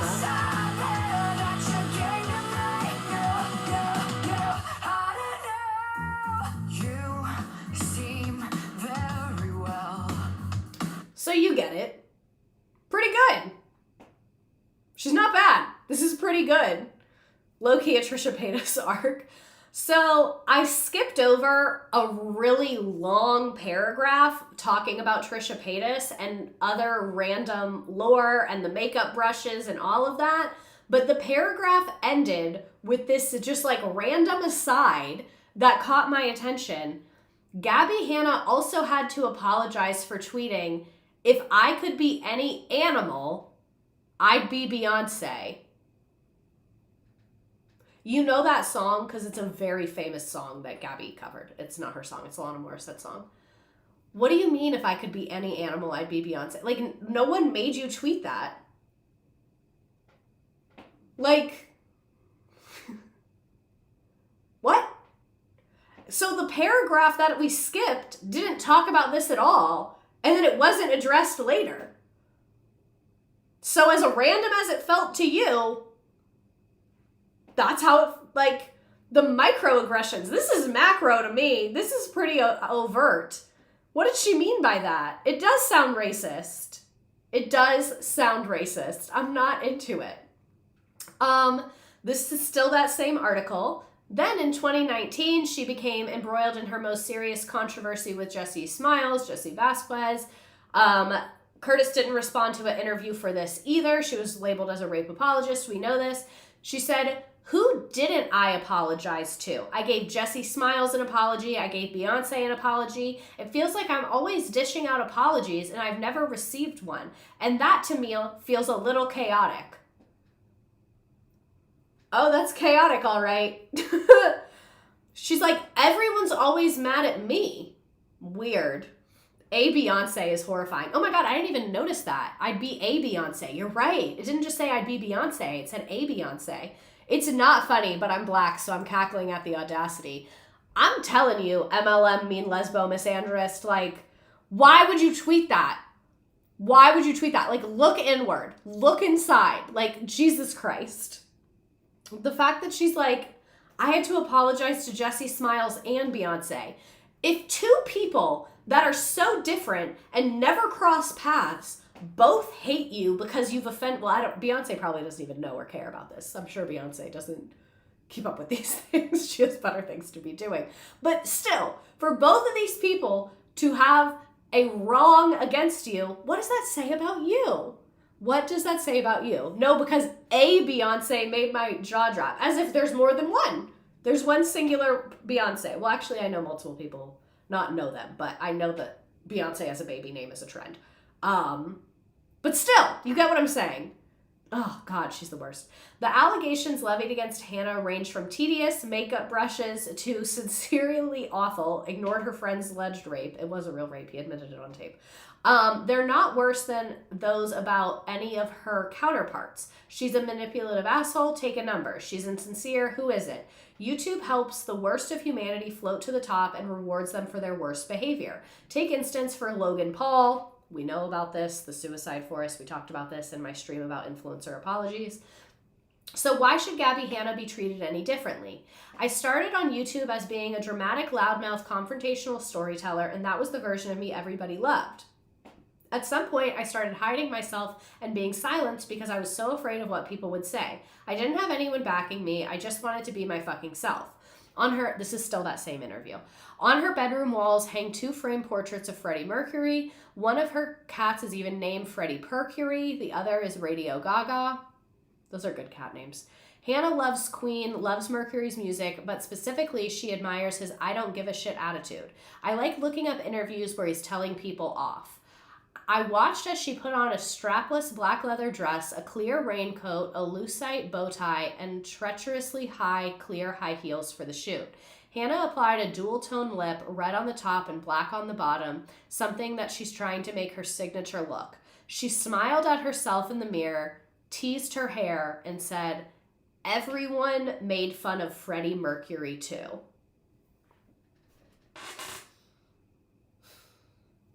I don't even know what to say to that. Because what do you mean? Everyone made fun of Freddie Mercury too? Like, what are... It sounds like you're comparing yourself to Freddie Mercury. Everyone in this room watching her. Because remember, the publicist, the boyfriend, the photographer's assistant, everybody's in there witnessing this. Still that same article. Some of the things people say to her online are ghastly. When she posts a semi-nude selfie, she's mocked and derided. Her nose is a near constant source of inspiration for the cruelest digs from her audience. I get all these comments of people talking about my nose, saying I'm the Fruit Loop bird, calling me Pinocchio and shit. She said, I can't say something about that. Hanna admits that she hasn't been on her best behavior in the past. Of course I was a fucking asshole. I have a fucking neurological disorder that was unchecked. I wasn't taking care of my mental health. She said she's recently gotten a diagnosis for ADHD, CPTSD, or complex post-traumatic stress disorder. People throw it around a lot and say, oh, I'm ADHD, when you're getting a little bit restless or fidgety, but it's more than that, she said, adding that the disorder causes her to be impulsive and affects her short-term memory. Despite considering herself neurodivergent, she was called out for being ableist in a March tweet dismissing tone indicator tags used for neurodivergent people who might have difficulty inferring tone online. Wow, the internet was such a different place in 2021. Tone indicators? Wow. I'm not saying that we shouldn't use those. I'm just saying, haven't heard that in a while. Part of being neurodivergent is being impulsive and not fully thinking through decisions. I think people have a hard time differentiating between making excuses and trying to explain yourself. Knew the ADHD excuse was coming. You just made me spit. It always is. And like every time I remember the publicist is in the room, I just laugh because you know the publicist is like, wow, this is going horribly. Not for anything, but I also have ADHD, and it's not your fault for having whatever you have, but it is your job to manage your symptoms. My ADHD makes me evil, but only towards myself. This is adding to the stigma. As someone with ADHD, I do not claim this. Like, I have issues. I'll be the first to say that. But I don't know about this. This is not what I've experienced. So, this water is good. Hanna said that her impulsivity keeps getting her in trouble, going all the way back to 2018 when she was promoting the flimsy makeup brushes. Whenever people want to discredit me on whatever my current thing is, they go back to this beginning and say, remember when you scammed your fans? Kind of vibe. She told me about the backlash. She seems to understand the approach to dealing with her controversies could be better. That was a bad response, she said about her response to the makeup brush fiasco. Part of the problem was not having a good team at the time and not having a ton of life experience. I went from being a drunk college kid to having lots of followers and a lot of responsibility. But again, like, when she became YouTube and Vine famous, she had graduated college at this point. I would accept that excuse if you were like thrust into fame as a child or as a teenager. But like you were 22, 23 years old. That is very early, but like it's not that early. You know what I mean? And I just think like her main problem is I don't know if she's ever had like a regular job. Like I think you need to have like a regular ass person job. Well, she said she worked retail, so I don't know. Where was I? I went from being a drunk college kid to having a lot of followers and a lot of responsibility, and I was so defensive because I was already getting made fun of. I was a meme. When you get a lot of hate, it's hard to sift out what's hate and what's valid. I needed to learn a lot. I do think that was true. From the beginning, people were nasty to her about her weight and about her nose and like other just like low blow nasty things that don't need to be said. And I think like she's stunning. Like look at her. There's a reason certain people get famous on the internet. She's not a bad looking person. So even if she was, it wouldn't be okay, but it's just inaccurate. So I can kind of, I guess, see where like you're getting all this hate. So you just not learn, but like as a way to cope, you're like, oh, all of this is bad. All of you are wrong. And then she just never took accountability for anything. I have a theory. I think I've mentioned this to you all before, that whatever age you become famous is when you stop maturing. Like you get stuck at that age. So that's why like child stars often crash out as adults, because I feel like they're mentally still stuck in childhood because that was robbed of them. But like with her, so I guess she's stuck as a 22-year-old. I guess 22-year-olds all pretty stupid. I was. For a time, the worst thing you could call Gabbie Hanna was a scammer, an irresponsible agent of capitalism who was only out to make money for herself, even if it meant her fans went home with shoddy sponsored products. But then came the rape apologist claims, which have continued to dog her. We already talked about this a fair amount, so I'm going to skip over this. She basically said she handled it poorly. She said she replies to her detractors' comments, still really not taking a great amount of accountability on that. She left LA. We're getting there. Oh my God, my TikTok people, y'all are so ready to jump in the convo. In June 2020, while recording an episode of her podcast, A Box of Thoughts, she also gets like a new podcast title every 5 minutes. She went on an hour-long rant, clearly upset about how she was treated by her colleagues, her former friends, and her most hostile followers. She took particular umbrage to people who mocked her for being seemingly unstable. You're going to talk about my mental health as if I'm having a mental breakdown because you gaslighted and mentally abused me for months because you spread a one-sided narrative that you knew was filled with all fucking lies for months, and now I'm talking about it and I'm losing my mind. Fuck you. Fuck all of these people for what they've done to me. And for them to be tweeting right now that I'm playing the victim, I am the fucking victim. These are bullies. These are high school fucking bullies. You guys saw some of this too. It was memed like 1,000 times, and so she tried to make shirts out of it where she said desperate for attention. So you might have noticed our timeline is like really wonky right now. From like 2018 to like 2022, she was literally just like had multiple feuds, multiple things going on. Like it was a lot, so I tried to put it in order, but it's like rough to be in order. So like I said, I skipped a bunch of the article because we talked about it, but here's more of that same thing. While it's hardly a feminist stance to demand that a woman be allowed to act as poorly and crudely as her male counterparts without repercussions, it certainly seems unfair. She's held more accountable than, say, Jeffree Star, who's been accused of sexual assault, violence, and bribery. Star has denied these claims. The kind of caustic energy that once made Hanna fun to watch is now a liability for her. Imagine you had a friend who 6 years ago, who to this day is contacting your employers, contacting everyone you know, and trying to ruin your reputation, she told me, referring in part to Trisha Paytas. I lost sponsors, I lost a record deal, I lost my friends. Hanna estimates that between 2019 and 2020, she lost between $5 to $10 million in revenue between AdSense bucks, sponsorship deals, and a record label contract with a company she declined to name. She is now signed with Furtive Records, which is also licensing her back catalog. Hanna doubts she'll ever be able to return to YouTube full-time, even though she has a new representative and a newfound acceptance of her reputation. Now she's focusing on offline pursuits. Remember, this is 2021. She wants to move to Hawaii and start a company that sells candles and cards. Her priority is making music. She's finishing her second album, which she described as rock and emo. Maybe in the future, she said, she'll work for a record company and discover and sign new talent. I don't think I'm going to want to be an artist forever. I'm tired. So that interview is a lot. She worries that the money drying up and the mortgage she has to pay.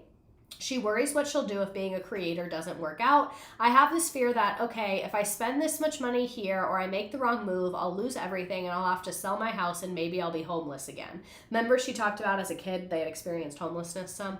All these irrational fears, but even if music didn't work out the way YouTube didn't work out like I was hoping, I'll be fine, I'll figure it out. Hanna gazed out over her property at the plunge pool, the swings hanging in the cabana, and the lounge chairs in the front of the kitchen doors. 7 years after moving to LA to make it, she's now on an island, and whether that's what she wanted or not, I'll be okay, she said. It's a newfound freedom, like me or don't. She'll sell a $2 million house and be homeless. We also don't know her financial situation with her house. She could have bought the house and then like put money down but taken it back out later. Like she could be upside down in a mortgage. She could have taken money out to get all this random cool stuff like the plunge pool and all that and like be underwater in that. So it is possible you could sell your house and not leave with any money if you had handled it very poorly and like did not set yourself up for financial success. So I don't know about that. So that article was in 2021. She returned to social media in 2022 and started posting lifestyle content. She's very much in a crisis at this point. Like I feel like weird ethically about even talking about this, but it's what happened. She quickly drew criticism from drama channels following her return. She made a guest appearance on the internet commentary podcast BFFs, where she said she wanted to put her previous controversies behind her and focus on attempting to save the world or die trying by doing charity work and collaborations with other creators. In the weeks following, people made comments about her appearance on the show, saying that it seemed like that was not actually her motive for coming back. Like if you wanted to do charity work, you would just be doing charity work. Drama channels also criticized one of her TikToks in which she said she was taking up hobbies, or Gabbie Hanna said taking up hobbies could help people overcome depression. Influencers accused her of being privileged and tone deaf toward people who might not be able to afford equipment for sports or leisure activities, or wrong to imply that hobbies can cure depression. This is the one thing I'll say. I don't think she's wrong for saying that. And like, are hobbies a cure-all for extreme depression? No. But if you are depressed, like starting a new thing does help with that and like slowly getting better at it, whether it's art or running or whatever. And like going on a walk is free. You can get cheap art supplies. Like I think this is another example of like she's been wrong so many times that people are very quick to like jump at her and be like, you're wrong. And this feels like that to me because that is true. Like doctors say that. Therapists say that. therapists say that.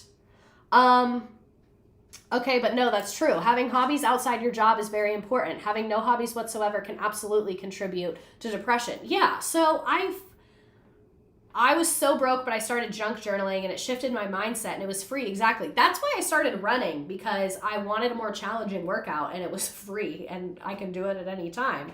Journaling helped me build so many habits just from starting. As a hobby, it's great. Oh, why do I have a timer going? That was weird. I think I did that on accident. Whatever. I totally agree with your analysis. People dismissed her because of who she is, not because of what she said. And after the release of 2 EPs, one which peaked at number 5 on the Billboard's Emerging Artist chart, she released her full album Trauma Queen, which is more rock focused. This was in 2022. This is my hobby. This is my hobby too. And then this is where it gets like really not good. Like it was actually already really not good, but this is where she's like being very publicly manic on the internet, and I truly believe was a danger to herself at this moment. This was at the end of August 2022. She went on a multi-day TikTok tirade where she was posting hundreds of videos a day, not sleeping. And yeah, it was just a lot. So we're going to get into that a little bit. I want to remind everyone, like, this is someone very actively experiencing a mental health crisis. So, like, we can discuss, but don't make fun, because you never know when it could be you. That's one thing I'll say. You never know when it could be you. Her in this moment, I feel a lot of empathy for her because I see how she got here. And it's sad that she didn't have like a genuine person in her life to be like, you're not okay. Because this to me screams you don't have anyone like in your corner. She posted 200 videos within 96 hours and it did spark a police visit. She was trending on Twitter as concerned fans and onlookers analyzed the endless stream of videos. Some speculated a mental health episode might have triggered this. Ethan Klein, who's the H3 guy, who he was on Frenemies, but now like I think he's kind of unwell. I don't really know what's happening with him. I think he's going through something too. I don't know. Tweeted that fans should be considerate and that she needs help right now, not ridicule, which I do agree with. This is a hard watch, so we're probably not going to watch the whole thing, whole time. Clearly I made a typo, but I just kind of want you to see what was going on. You know, every time I say I'm going to save the world, people laugh at me. Root for us. Like responding to I'm fighting comments. for we, our cross to bear. Don't you want to see? Wake the fuck up. Rise the fuck up. It's giving because slam poetry. Is we.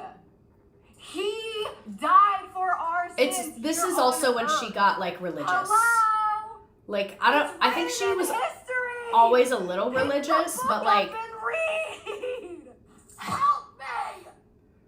there's babies in the street. Yeah, some of these are like viral audios now. This was sad to watch She in might real just time. be the greatest love of all time. Like she's Go writing ahead, baby. Glow. things Delilah, with I have a makeup. question for Oh, you. what did she say about black Are women? you scared of me?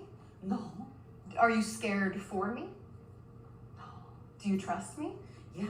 Is this You love her me? like? You very, you in my heart. You Is this a bless. like a Thank you. cleaning bless me. person? She has an apron You- on. Is she there to you cook? clean. Who is this? No, you're blessed. Yeah, We're pero both God bless.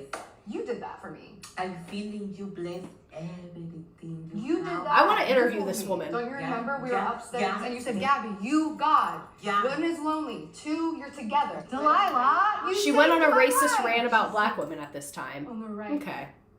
God. All right. It's all going to be all right. Praise be.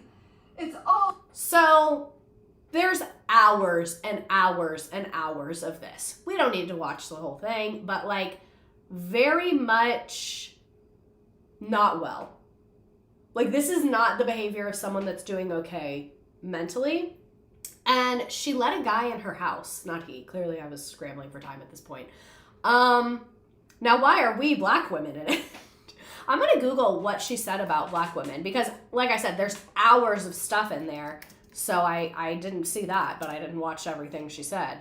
What did Gabbie Hanna do is the search. What did Gabbie Hanna say about Black women 2022? Okay, so she posted over 100 erratic videos. Some people said that things she said were racially insensitive towards Black people and Native American people. She has not made public apologies about her behavior during this time specifically. Okay, what does she say? Oh my God, I'm not allowing ads. Okay. In a live, Gabbie also shared her opinion on Black women and their closeness to the divine. She said, it's like they're dependent on God when the Father leaves. Jesus Christ. Jesus Christ. Hey, you know why Black people are inherently so much cooler than white people? Because they were raised with Jesus mostly. They were told to respect their mama. Keep your faith. So, Black women especially naturally embody the Holy Spirit because Black mothers are always left to raise their babies alone when the father leaves. What is she talking about? It's almost like the mothers depended on God to get them through.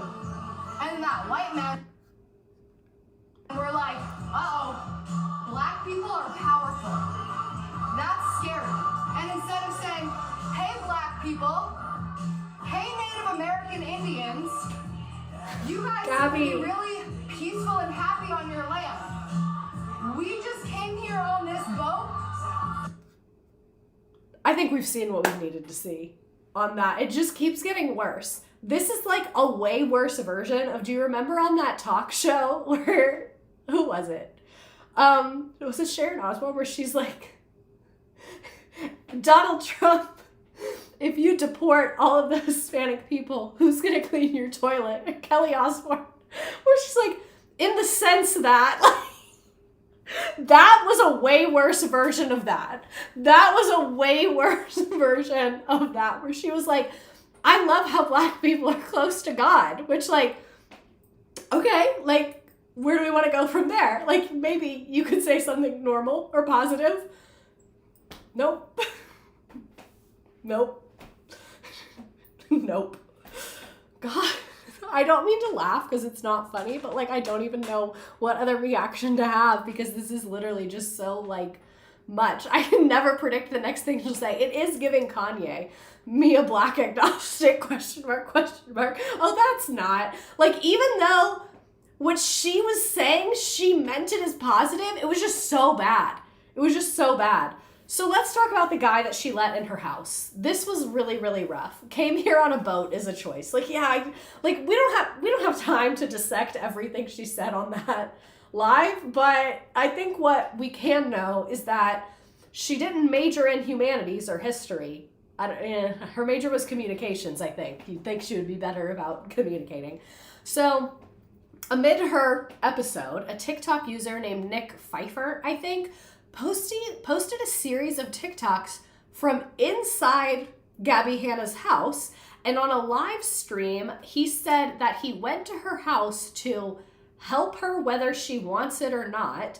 And after around 30 minutes in the house, she yelled at him and told him to leave. But for 30 full minutes, they were making videos together inside of her house. So he confirmed that he visited, but said that he left right when she told him to. He also said that he received a lot of backlash for going to her house, which he deems negative and unnecessary. This is literally insane. If your true motivation was to help her, why were you making videos then? Because, yeah, this is the guy in the picture, so we'll watch it. If you truly wanted to help her, you would have been like, let's go for a walk without our phones. Doesn't that sound fun? Because, like, if my neighbor, I really don't know my neighbors at all, other than, like, hi, I don't know them. We don't hang out. But if I saw my neighbor doing this on social media, I would go to their house and be like, do you want to go for a walk outside with me? No phones, crazy challenge. You know what I mean? Yes, apparently he asked to use her bathroom. Like, he was on a run and was like, oh, can I use your bathroom? And, like, that's how he got in. Nicholas? And immediately when they started posting videos, all the comments were like, Gabbie, get this man out of your house. You should not have let him in your house. So then she got super defensive and was like, we're friends. Nicholas? Do you mind being on camera or you don't want to? I don't mind. Okay, so I want to, oh my God, my hair. A friend just texted me and I told him that I was going to go on a run for a guy who showed up at my house and was just feeling a little lost, asked to use the bathroom, and now we're going to go for a run together. He asked to pray with me. It was really nice. And his text was, Gab, listen to me now. Get that man out of your house. How do you feel about that? That's rude.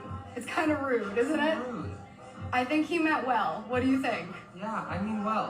What? Not, he means well. We know he means well. Do we? My friend who texted me and told me to get the stranger out of my house. Let's throw our I think phones he in the meant garbage well, too. disposal. Yeah, I think so. But Nicholas is good. And we're gonna go. So he was on a run in Created jeans coffee and a and long music. sleeve Yes. t-shirt in Los I saw Angeles? this morning. Yes. Thank you for knocking on my door, Nicholas. Yes. You are a brother in Christ. No. Fuck yes, he is. No.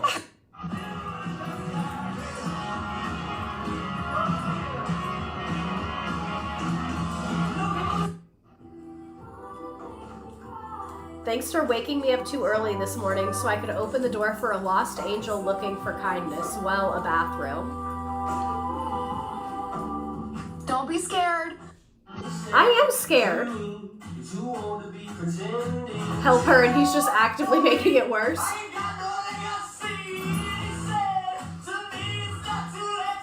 The fact that his first instinct wasn't to help but take advantage was the issue. I just had a realization.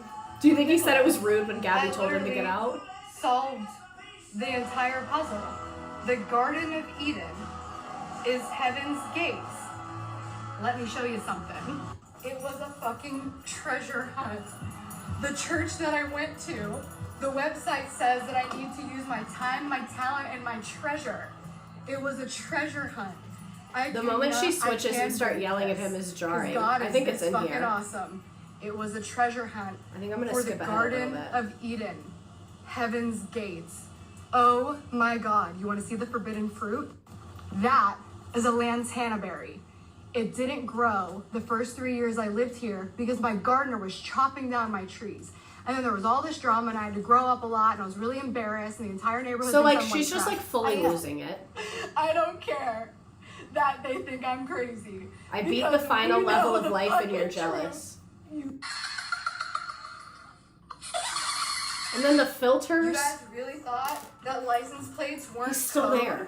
And you told me I was fucking crazy for seeing it because you were too scared? Yeah, she wasn't because sleeping. You haven't talked to daddy in a long time because you've been a bad little girl. Who said that? I never said That's that. God's tongue licking her pussy, and this is her bleeding vagina. The She's He literally parted like the an Red active Sea. psychosis. They're so horny and hilarious. They're perfect. I laugh and talk to myself all day. Nick, Yes. Nicholas, how happy are we? So happy. The woman was too stunned to speak. Wanna laugh? I your forgot ass how off? bad this This was. is a stranger. Do what you just did. Share my water with you. Literally, bots. Guys, if you show kindness to bots, they get artificial intelligence and they might take over the world. Okay, she is right about that. That part she's right about. Broken clock's right twice a day. Smartest person in the world and on the planet. This is in 2022. Mommy and daddy, thank you. By the way, Nick, Yes. I know you know who I am. Come on. Why did you lie to me this whole time? Why did you lie to me? That's for my acne, you dumb cunt. Get the fuck out of my house. Now. Now. Now! So yeah, that was that, which says a lot more about him than her, I think. The athleisure. I'm scared to think how this would have went with ChatGPT in her life. I think this happening pre-ChatGPT is the divine intervention personally. Didn't he snoop to find her medicine? Yeah, he was just looking at medicine in her cabinet. And so what happened here is he was like, oh, I just wanted to use your restroom. Like, I'm on a run. I need to go to the bathroom. He pretended to not know who she was. But then she, I guess, so I think, like, fans sent her screenshots of him liking old posts of hers and things. And so, yeah, this was happening as soon as I joined TikTok. So according to a report from TMZ and in a post confirmed by Gabbie Hanna and by the Metro, police did come to her house for a wellness check after receiving an influence of calls from worried fans. She's made all those videos private, and LAPD did not respond to comment for this. And I just want to say, I'm so grateful that I have people in my life who would turn my phone off. Like, I'm so grateful that there are many people in my life who would come to my house who know me in my real life. None of you need to do this. None of you need to do this, okay? None of you. Love you so much, but you guys don't need to come to my house if something's going on with me. Many real people from my real life, not that you guys aren't real, you are, but we're internet people, you know what I'm saying, would be like, let's put the phone down. Like, let's turn it off. You know what I mean? And that's what, to me, is sad about this, because I feel like it's just so evident she didn't have anybody looking after her or in her corner genuinely. And even though it doesn't seem like she's a particularly great person and she's fucked up a lot, this is like, no one needs to have this experience. Like, this is not good for anybody. Like, this is not something that's good for anybody. She's done a lot to end up so isolated. It was a perfect storm moment. He was posting that he knows where she lives and he was going to go, and then posted in her bathroom. Yeah, like, this is just a lot. And to me, like, this is not karma for the other things that she did. It's just, like, horrible. Like, it's just horrible. A sister, a coworker, a partner, a manager, anyone. Like, literally anyone. Like, I mean it when I said I would do this for a stranger if they were across the street from me. And so the fact that no one was just genuinely like, hey, you are not okay. Like, even an acquaintance, people were telling him to get her meds to give to Gabbie. This is literally insane. This guy's taking advantage of a mentally ill person regardless of who she is. That's kind of how I feel about it. So I'm not sure exactly when she became super religious, but it obviously, in those videos, she was talking about religion a lot. She did appear to be in religious psychosis. That's my non-expert opinion about the matter. But she did become an evangelical Christian and discussed it around early 2024, but clearly it happened earlier. She had a year-long break from social media that began in 2023, and she talked about this new phase of her life in a presentation at the Oxford Union in September of 2024. She has addressed the videos, telling fans that she experienced a manic phase of her bipolar disorder. The following week, she posted a series of 20 TikToks captioned "About Last Week," which addressed this. She said it was a manic phase that was actually a brand new thing for me. I was experiencing it in real time with all of you guys. She made separate videos to address some specific comments she made, like the things about Native American people and Black Americans. She also used transphobic and ableist language. Generally, when people are in manic episodes, they're not known for being great with their choice of words and respect. And then on September 5th, she advised fans that she was going to stay off social media for a while, but the following day, she posted another TikTok responding to a question written to a fan about having bipolar disorder. She said, "We love having public episodes, so now we can educate the youth." I remember most of them. It's not like I was blacked out and didn't remember anything. There's so much brilliance and genius to them. So it doesn't seem like the manic episode's over. If you're looking at it and you're like, wow, I was acting like a brilliant genius, and that's what it was, like, clearly you're still not great. This is so random, but I lots of people sent it to me to include, so I felt like this was the only logical place I could think to put it, because this was in 2024. So there was a situation where Tana Mojo basically said, Cody Ko had sex with me when I was underage. And apparently Gabbie Hanna was involved in this because this is what Keemstar said. This is what I know.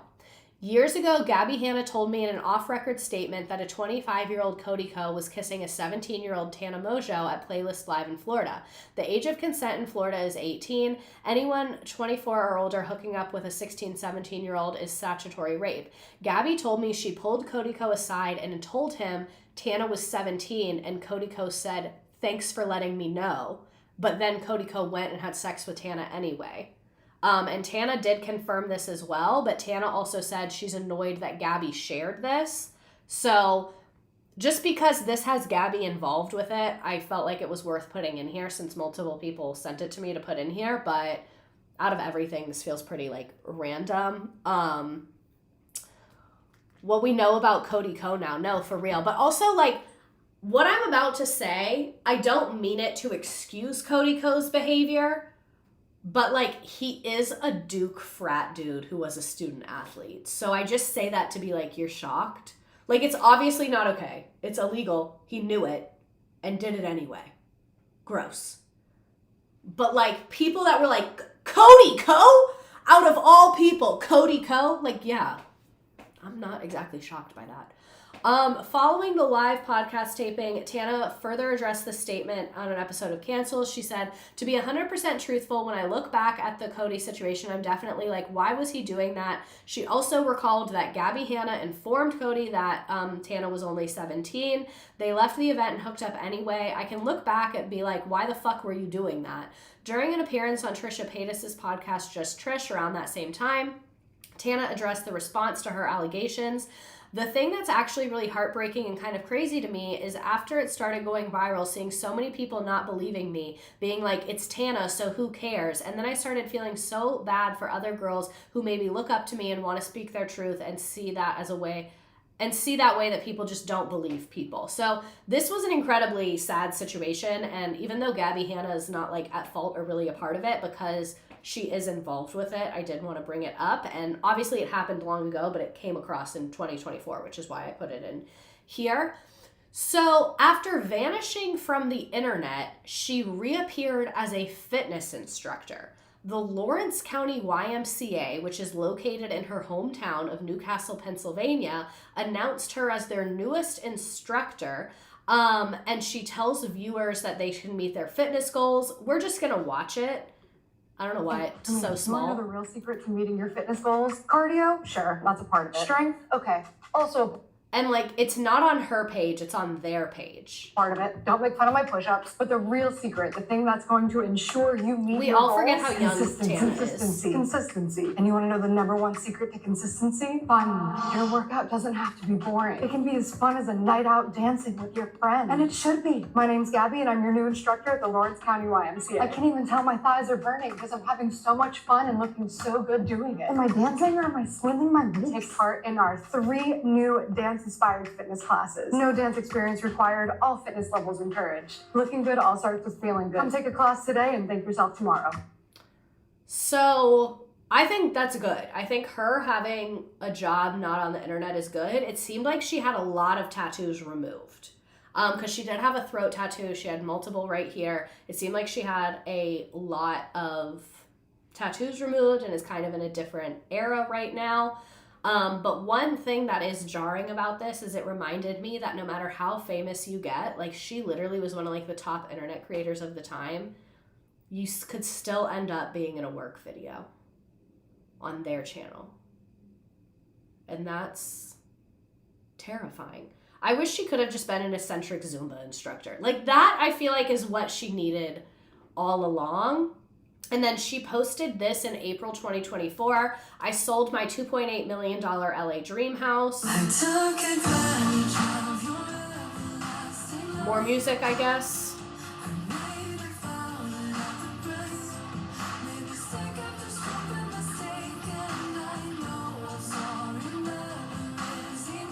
I always knew that I wanted to buy property in Pennsylvania in my hometown. Like that was always end game. But I never thought that I would sell that house. So here's how we got here. Towards the end of 2022, the same theme kept coming up in my journaling. Get home. I had all these fears and anxieties about something happening to a family member, especially one of my siblings. Like, all I kept thinking is, wow. And she has a lot of siblings, remember? And in that time, I'd been back home probably less than 10 times. And then even those trips were so rushed because it was around the holidays. So I kind of like had to be there, and it was really just kind of chaotic and fast. So I haven't actually spent quality time at home since I graduated college, really. And not actually, no, before then, because I lived at my aunt's, and then I moved to Ohio, and then I moved to LA. So I'd have been home in like a minute. So if anything would have happened to any of us, then it would have been a relationship. She dated a few different people at this time, like for not long, and it wasn't super out there. So I left it out. You can look it up, but it just really not didn't feel as relevant. In LA anymore. I felt like the energy and the culture was just shifting so much. There was all this talk about the power grid blowing out, and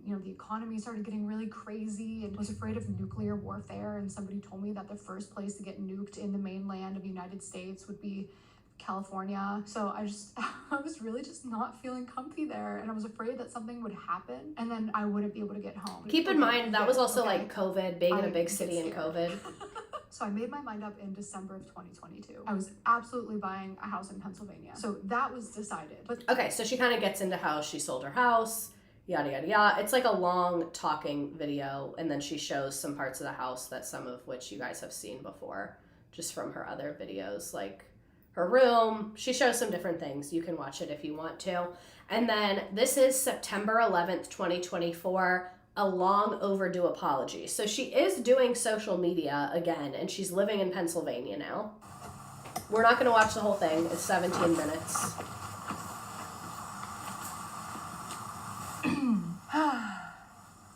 Today is September 10th, 2024, which means exactly 10 years ago today, a decade ago today, I posted my very first YouTube video. It was a Q&A, nothing special except my hair. My hair was absolutely positively majestic, but naturally, see, she's weird about her hair. A big milestone, like a 10-year anniversary, it makes one reflect. So I've been reflecting. And as I've reflected on the past 10 years of my life, my career at large. On 9/11. Great point. Feel like I owe a lot of people apologies. So I wrote some notes. I have a list. Okay, so the first bunch of people that I'd like to say a lot of people commented on the fact that she's so far away from the camera in this. From collaborators, producers, management, agents, this is anyone 2024 from PA on set to director. Special I'm sorry goes out to MTV and YouTube Originals, because I was difficult to work with. I took a lot of opportunities that I didn't deserve, and also I wonder how well alternate universe Gabbie is there doing. Were a lot of people who kind of practiced and trained and wanted some of those opportunities their whole lives, and I was able to. I thought she said dishing out apologies felt chaotic to her. No actual effort in that space. So also sorry to anybody who deserved the opportunity more than me that I took from them based and showing appreciation. So you get the vibes. Long-winded apology. Story times, like when I was sharing these personal experiences. And she kind of goes through, she doesn't get into like specific incidents, but it's just a general apology for being messy and offensive and chaotic and things like that. This was her era of randomly coming to Pitt's campus and would be talking and be all anyone talked about all day. In 2024, she was doing that?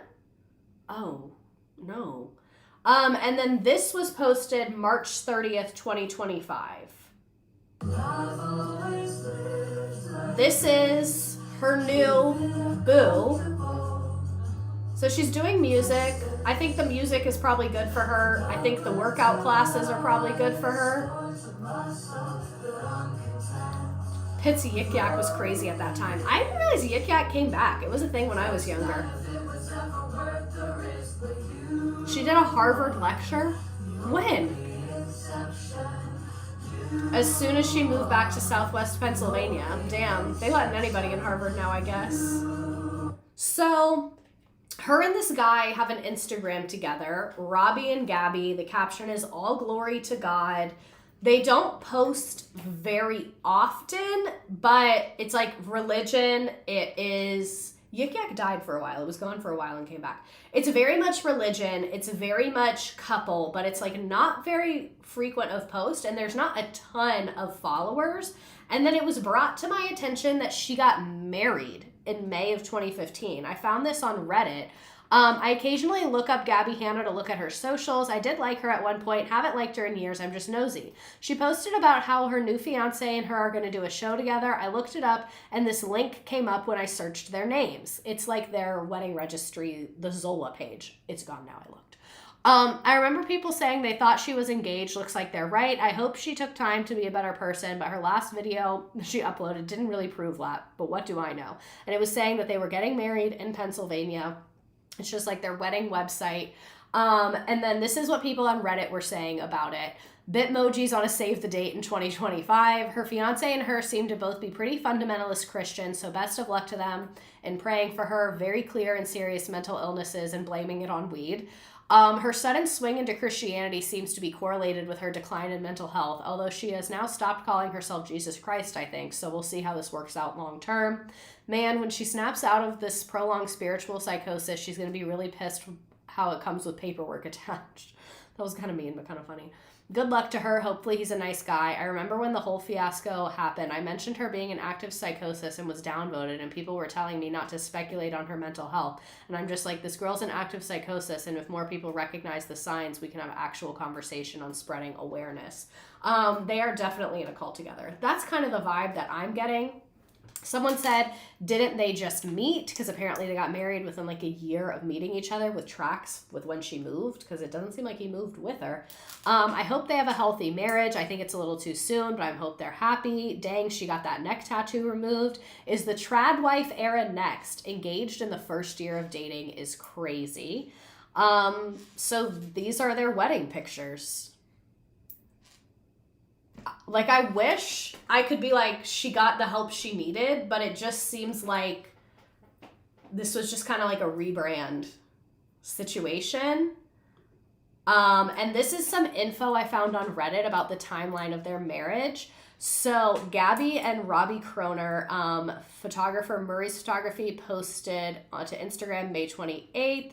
14 months ago, Gabbie posted, let's talk about dating, which I haven't done in a really long time, but I'm getting to the point that I'm feeling ready again. 9 months ago, Gabbie and Robbie run with a mission in September. 7 months ago, Gabbie posted photo publicly with Robbie and tried to run a mission September in Turkey trot race, November. 6 months ago, Gabbie posted photos publicly, an engagement looking ring at Christmas, and made Instagram Robbie and Gabbie. 3 months ago, we posted the singing video that I saw. Just researched quickly. Gabbie made Robbie, and posting real time are often different, blah, blah, blah, whatever. You get what they're saying. So very, very, very, very quick. Oh, I did not even consider a baby being added to that equation. That poor child. Is she? Interesting. As someone from Pennsylvania, a quicker relationship progression in marriage is definitely more normal than it may be in some other places. It is. But is it? So this is her website right now, and it's like wearable art, but a lot of the stuff on the website was like broken. So it's like religious shirts, Newcastle, Pennsylvania, like, and then when you click these things, you get like an error message. So the website is like moderately dysfunctional, and then this is her Instagram. It's very, like I said, religious. She still has a ton of followers. Posting with him a lot of religion stuff. It's a lot. So wearable art is just t-shirts, apparently. That cross shirt is giving heavy KKK vibes. That one fell off. Yeah. So I wish that I had, like, here's how it worked out and all was okay and she got the help she needed. But, like, what the fuck? What the fuck? What the fuck? Like, I really sincerely hope she gets help. I fear it won't happen. I fear that it simply will not happen. I hope that it does. I wish her all the peace in the world. I hope that she gets the help she needs. I don't really understand her. Well, that was a shitty ride. 1 star. Yeah. Like when I picked this as a topic, I didn't really think about, I like to end on like a nice little, and we wrapped it up. And that's just not what happened with this one. So I hope it was informative. This feels like a cautionary tale. Yeah, it very much is a cautionary tale. She reminds me of an ex-friend who's now stuck in a cult. Yeah, very much giving cautionary tale. It's a lot. Unfortunately, next week is also a lot. Next week is more of a serious, like, non-viral topic. Next week, we're talking about the rise of Christian nationalism. And I just want to tell you that this has been on the calendar for over a month. Over a month ago. Think about what's happened in the last month, okay? Over a month ago, I put this on the calendar. So it's going to be more serious. It's going to be a little more numbersy, a little more study. This is from 2024, percent of the population that qualify as for Christian nationalism. Adherents, like they're in it. Sympathizers, skeptics, rejectors are people that skip the question. So 30% of our society is either adherent or our country is either adherent or sympathizing with Christian nationalism. Christian nationalism, I honestly picked this because I want to learn more about it. It's a very interesting and very concerning. I do post these on YouTube. These go on YouTube as well. I'm glad so many of my TikTok people are here tonight. I've been neglecting you guys for a while.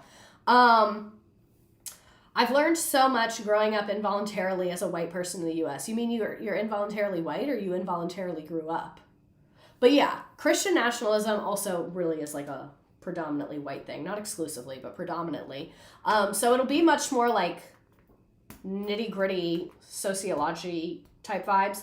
But yeah, I feel weird saying this because I don't want to call it a game, but we do a little thing at the end where we talked about what we learned about the person. So this is about Gabbie Hanna, but I kept it very like surface level and light. I did not really get into like the scary, sad stuff that we talked about, but we'll do sports. That feels respectful. But if it's your first time here tonight, you do not have to join. This is the last thing we do, so if you're not with it, adios, you don't have to stay. But if you want to watch, you don't have to join. The questions will come up on here. If you do want to participate in this little game, the directions are on the screen. I will put it in the chat as well. I don't want your data. I don't want money. I don't want you to make an account. If it prompts you to make an account, you don't have to. If it says you have to download the app, you don't have to. You can do this on a phone. You can do this anywhere. Yeah, so I'll give people a couple minutes. It's not a game, it's just an extremely fun quiz. I just got here, but have you seen the news about the superintendent from Des Moines who was detained by ICE? Yes, that is terrifying, very terrifying. And they're saying he had like a knife and he had cash. Neither of those things are illegal to own. Neither of those things are illegal to own. I think it's very scary. ICE is a very concerning organization, the rights that are being violated. I've also seen many clips of them pounding into people's houses without showing a warrant. That is scary. I work for that district. It's an absolute nightmare. What's happening in that district?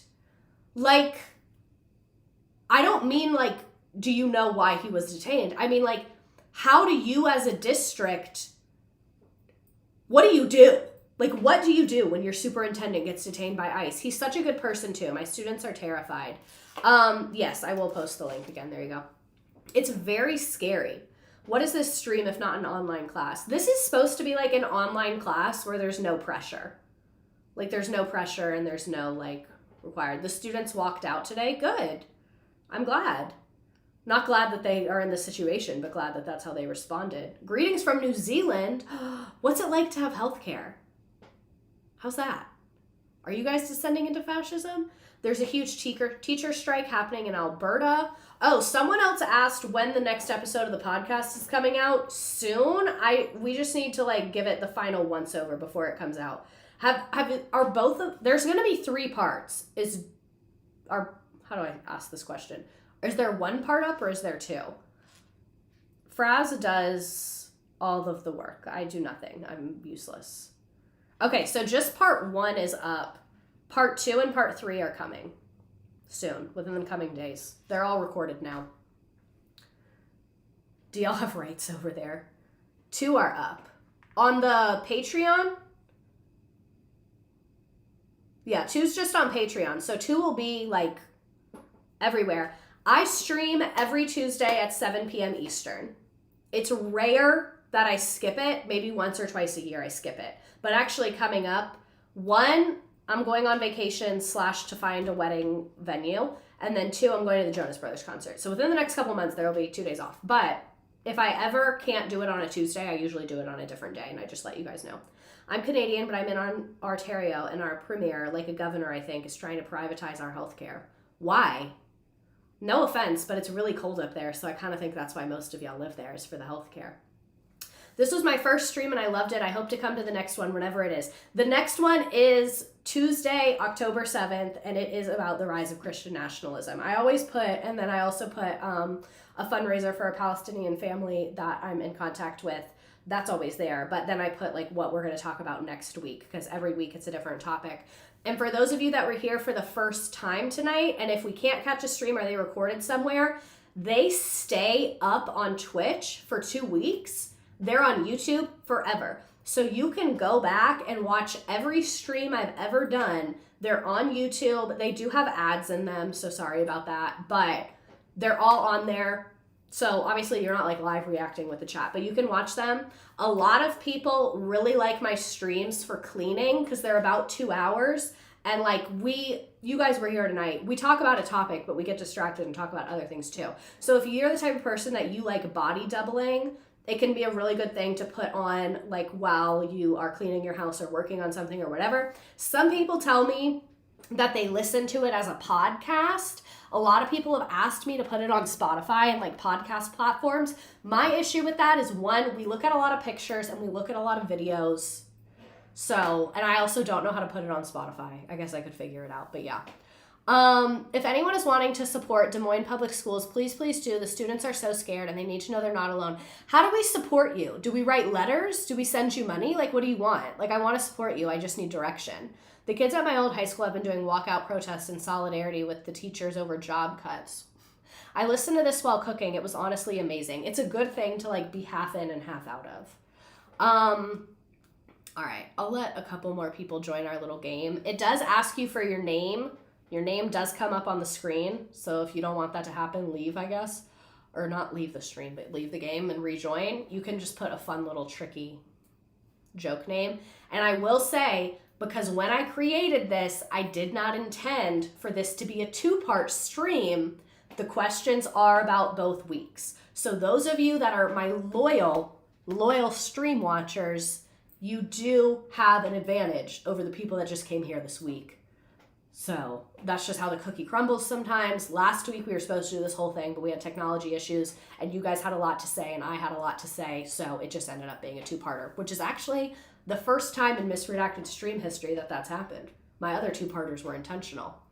So I'm going to go ahead and hit start. If you have not joined, it will let you join late. So you can still join. It'll just be harder to win. Just continue to support your local public schools and fuck ICE. Don't fuck ICE, but like fuck ICE, to be clear. Who did we learn about today?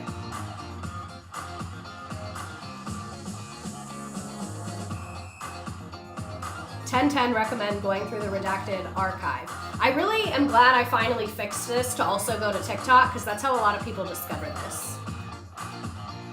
It's live on YouTube as well, but I don't think that many people watch from there. There's definitely some, but it's not the majority.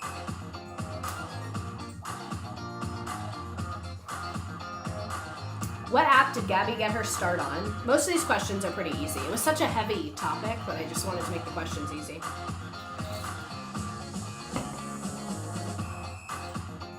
Vine.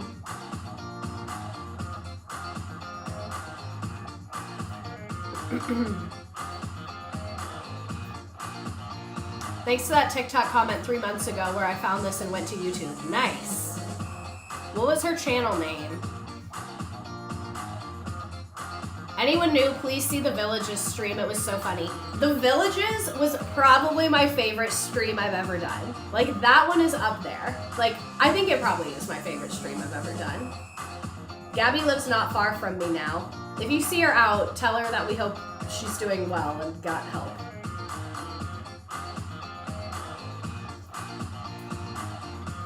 My mom lives in the Villages now? You're lying. What did she do to Bo Burnham?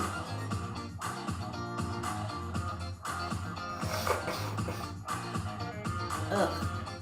I'm just getting over being sick and it's still a little gross.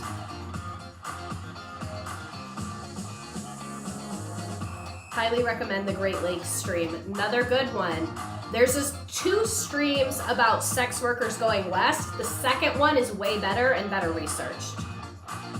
You loved my meme for that. I was so proud of myself. Lemur Banana, you should always be proud of yourself. You have been here. You're my rock on this stream. Which mediums has she tried?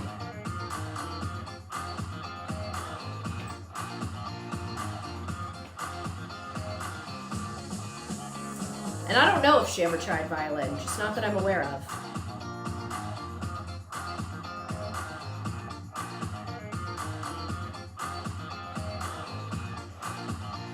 I have not done a Toddlers and Tiaras stream. It stresses me out a little. You want more UU content? Maybe. I don't have that much to say.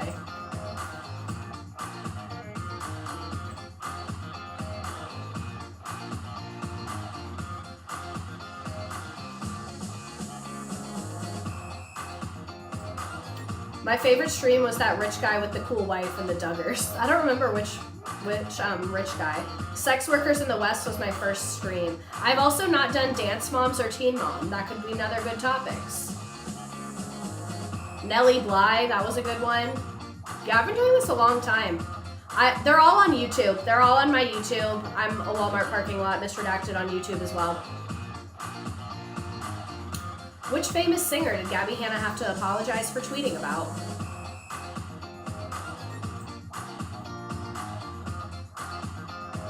The Kesha stream had me hooked forever. It's interesting to hear what you guys' favorites are.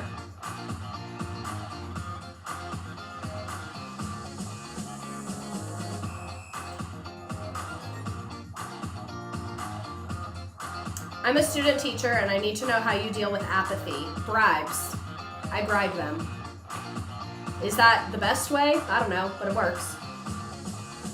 When did she post 200 videos within 96 hours?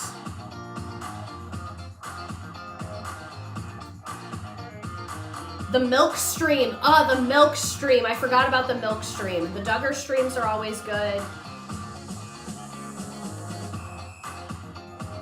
Where is Gabbie Hanna currently working? I just bribed myself. Exactly. Imagine if she was a drama teacher. I feel like in another timeline, that's what she's doing, where she didn't become like an internet person. She was a drama teacher. But she works at the YMCA. What's an underrated stream in your opinion? Some of the ones I've done about people have like very low views. Oh, the Mormon Madoff one was good. So like I just did a stream. Oh, this was, this is a hard question. And it was actually last week. Because I made this, like I said, I didn't know it was going to be a 2-parter. So you had to have seen the TikTok about it. My stream about Frances Perkins, like that didn't really get any attention. I'll scroll through them and see. There's a lot that are about like Bravo people or specific people that I think are fascinating that like just didn't get much attention, which is fine. 1-800-MEGAN in first place, nice job. We got Christy, Miss G Teaches Bio, Megan, Saturn Cat, rest in peace Gabbie Hanna, you would have loved Private Stories, she is very much alive. Tattoo Removal Parking Lot, Department of Neuro, Amber, a Sonic Parking Lot, C, Strawberry Critter, Fuck Ice, Emily Rambo, and I will scroll through the rest. Get out of my house. Nice job. Babies in the Streets. Not the Miss Rachel. I guess Dr. Pepper, but that's a throwback. I am not drinking soda. I'm not going to say ever again, but for right now, which is a good thing for me. So like Marlo Hampton, that was a great stream. It only got 703 views on YouTube. Gabbie Hanna got 1.7, or Gabbie Hanna Part 1. The Real Hustlers, that's another one. Those are all recent, so let me find different ones. Like the Am I the Asshole on Reddit got a lot of views, but I felt like that stream was not good. Defund the HOA, that was a good one. If I Was America's Dictator, that was a good one. the Taylor Armstrong stream and the Tiger Woods stream and the Mike the Situation stream, I think those are very slept on. Yeah, I guess those are my answers. There's a lot of good ones out there. I need to watch your old streams. They're all on YouTube. They are all on there. There's one about polygamist homes and FLDS lore. The Great Lakes one is good that someone mentioned. There's some history ones too. One that I really like is called Cars the Nightmare. It was about a year ago about how like the auto industry took over our country. The Dr. Phil one is good. The Dr. Phil one is one of the only ones I don't have monetized because I did not want to cut the clips of him being horrible. So that one's not monetized, but it's good. The Jax Taylor, some of the Vanderpump Rules ones aren't monetized, like Jax Taylor and Sheena. One of my favorite ones, it's not slept on, it's one of my highest performing ones, is The Legacy of Big Kathy. The mother of Kyle Richards, Kathy Hilton, so Paris Hilton's grandmother. That is a lot. The cruise one is really good. Yeah, we've done so much cool stuff on here. Like, genuinely, we've done so much cool stuff. It's been a good time. I say that like it's ending. It's just going to keep going. The Kim Zolciak one is so good. All right. I loved this stream. Would do this again. It's so fun. Me, a never follower of Gabbie Hanna in 2022 when that creep was in her house. A meme from last week. Us when we got half raptured by Twitch when the lesson started. We had so many problems last week. And yes, there's a bulletin board at the end where people can put memes and comments and stuff. Lots of participation tonight. So what if I'm the most black women? So now why am I in it? 30-second, hey, where's my participation prize? I'll like your post. Was Gabby's sister mentioned? No. She has a sister? The Woodstock ones were really cool. Will attend again. All right. I'm glad that you liked it. These streams remind me that I purchased her poetry and ironically believed it was literature in high school. It's okay. It's okay. All right. Thank you so much for being here. This is the highlight of my week. I stream every Tuesday at 7 p.m. Eastern. Thank you to all my new people that were here. I hope you enjoyed it. And I will see you next Tuesday.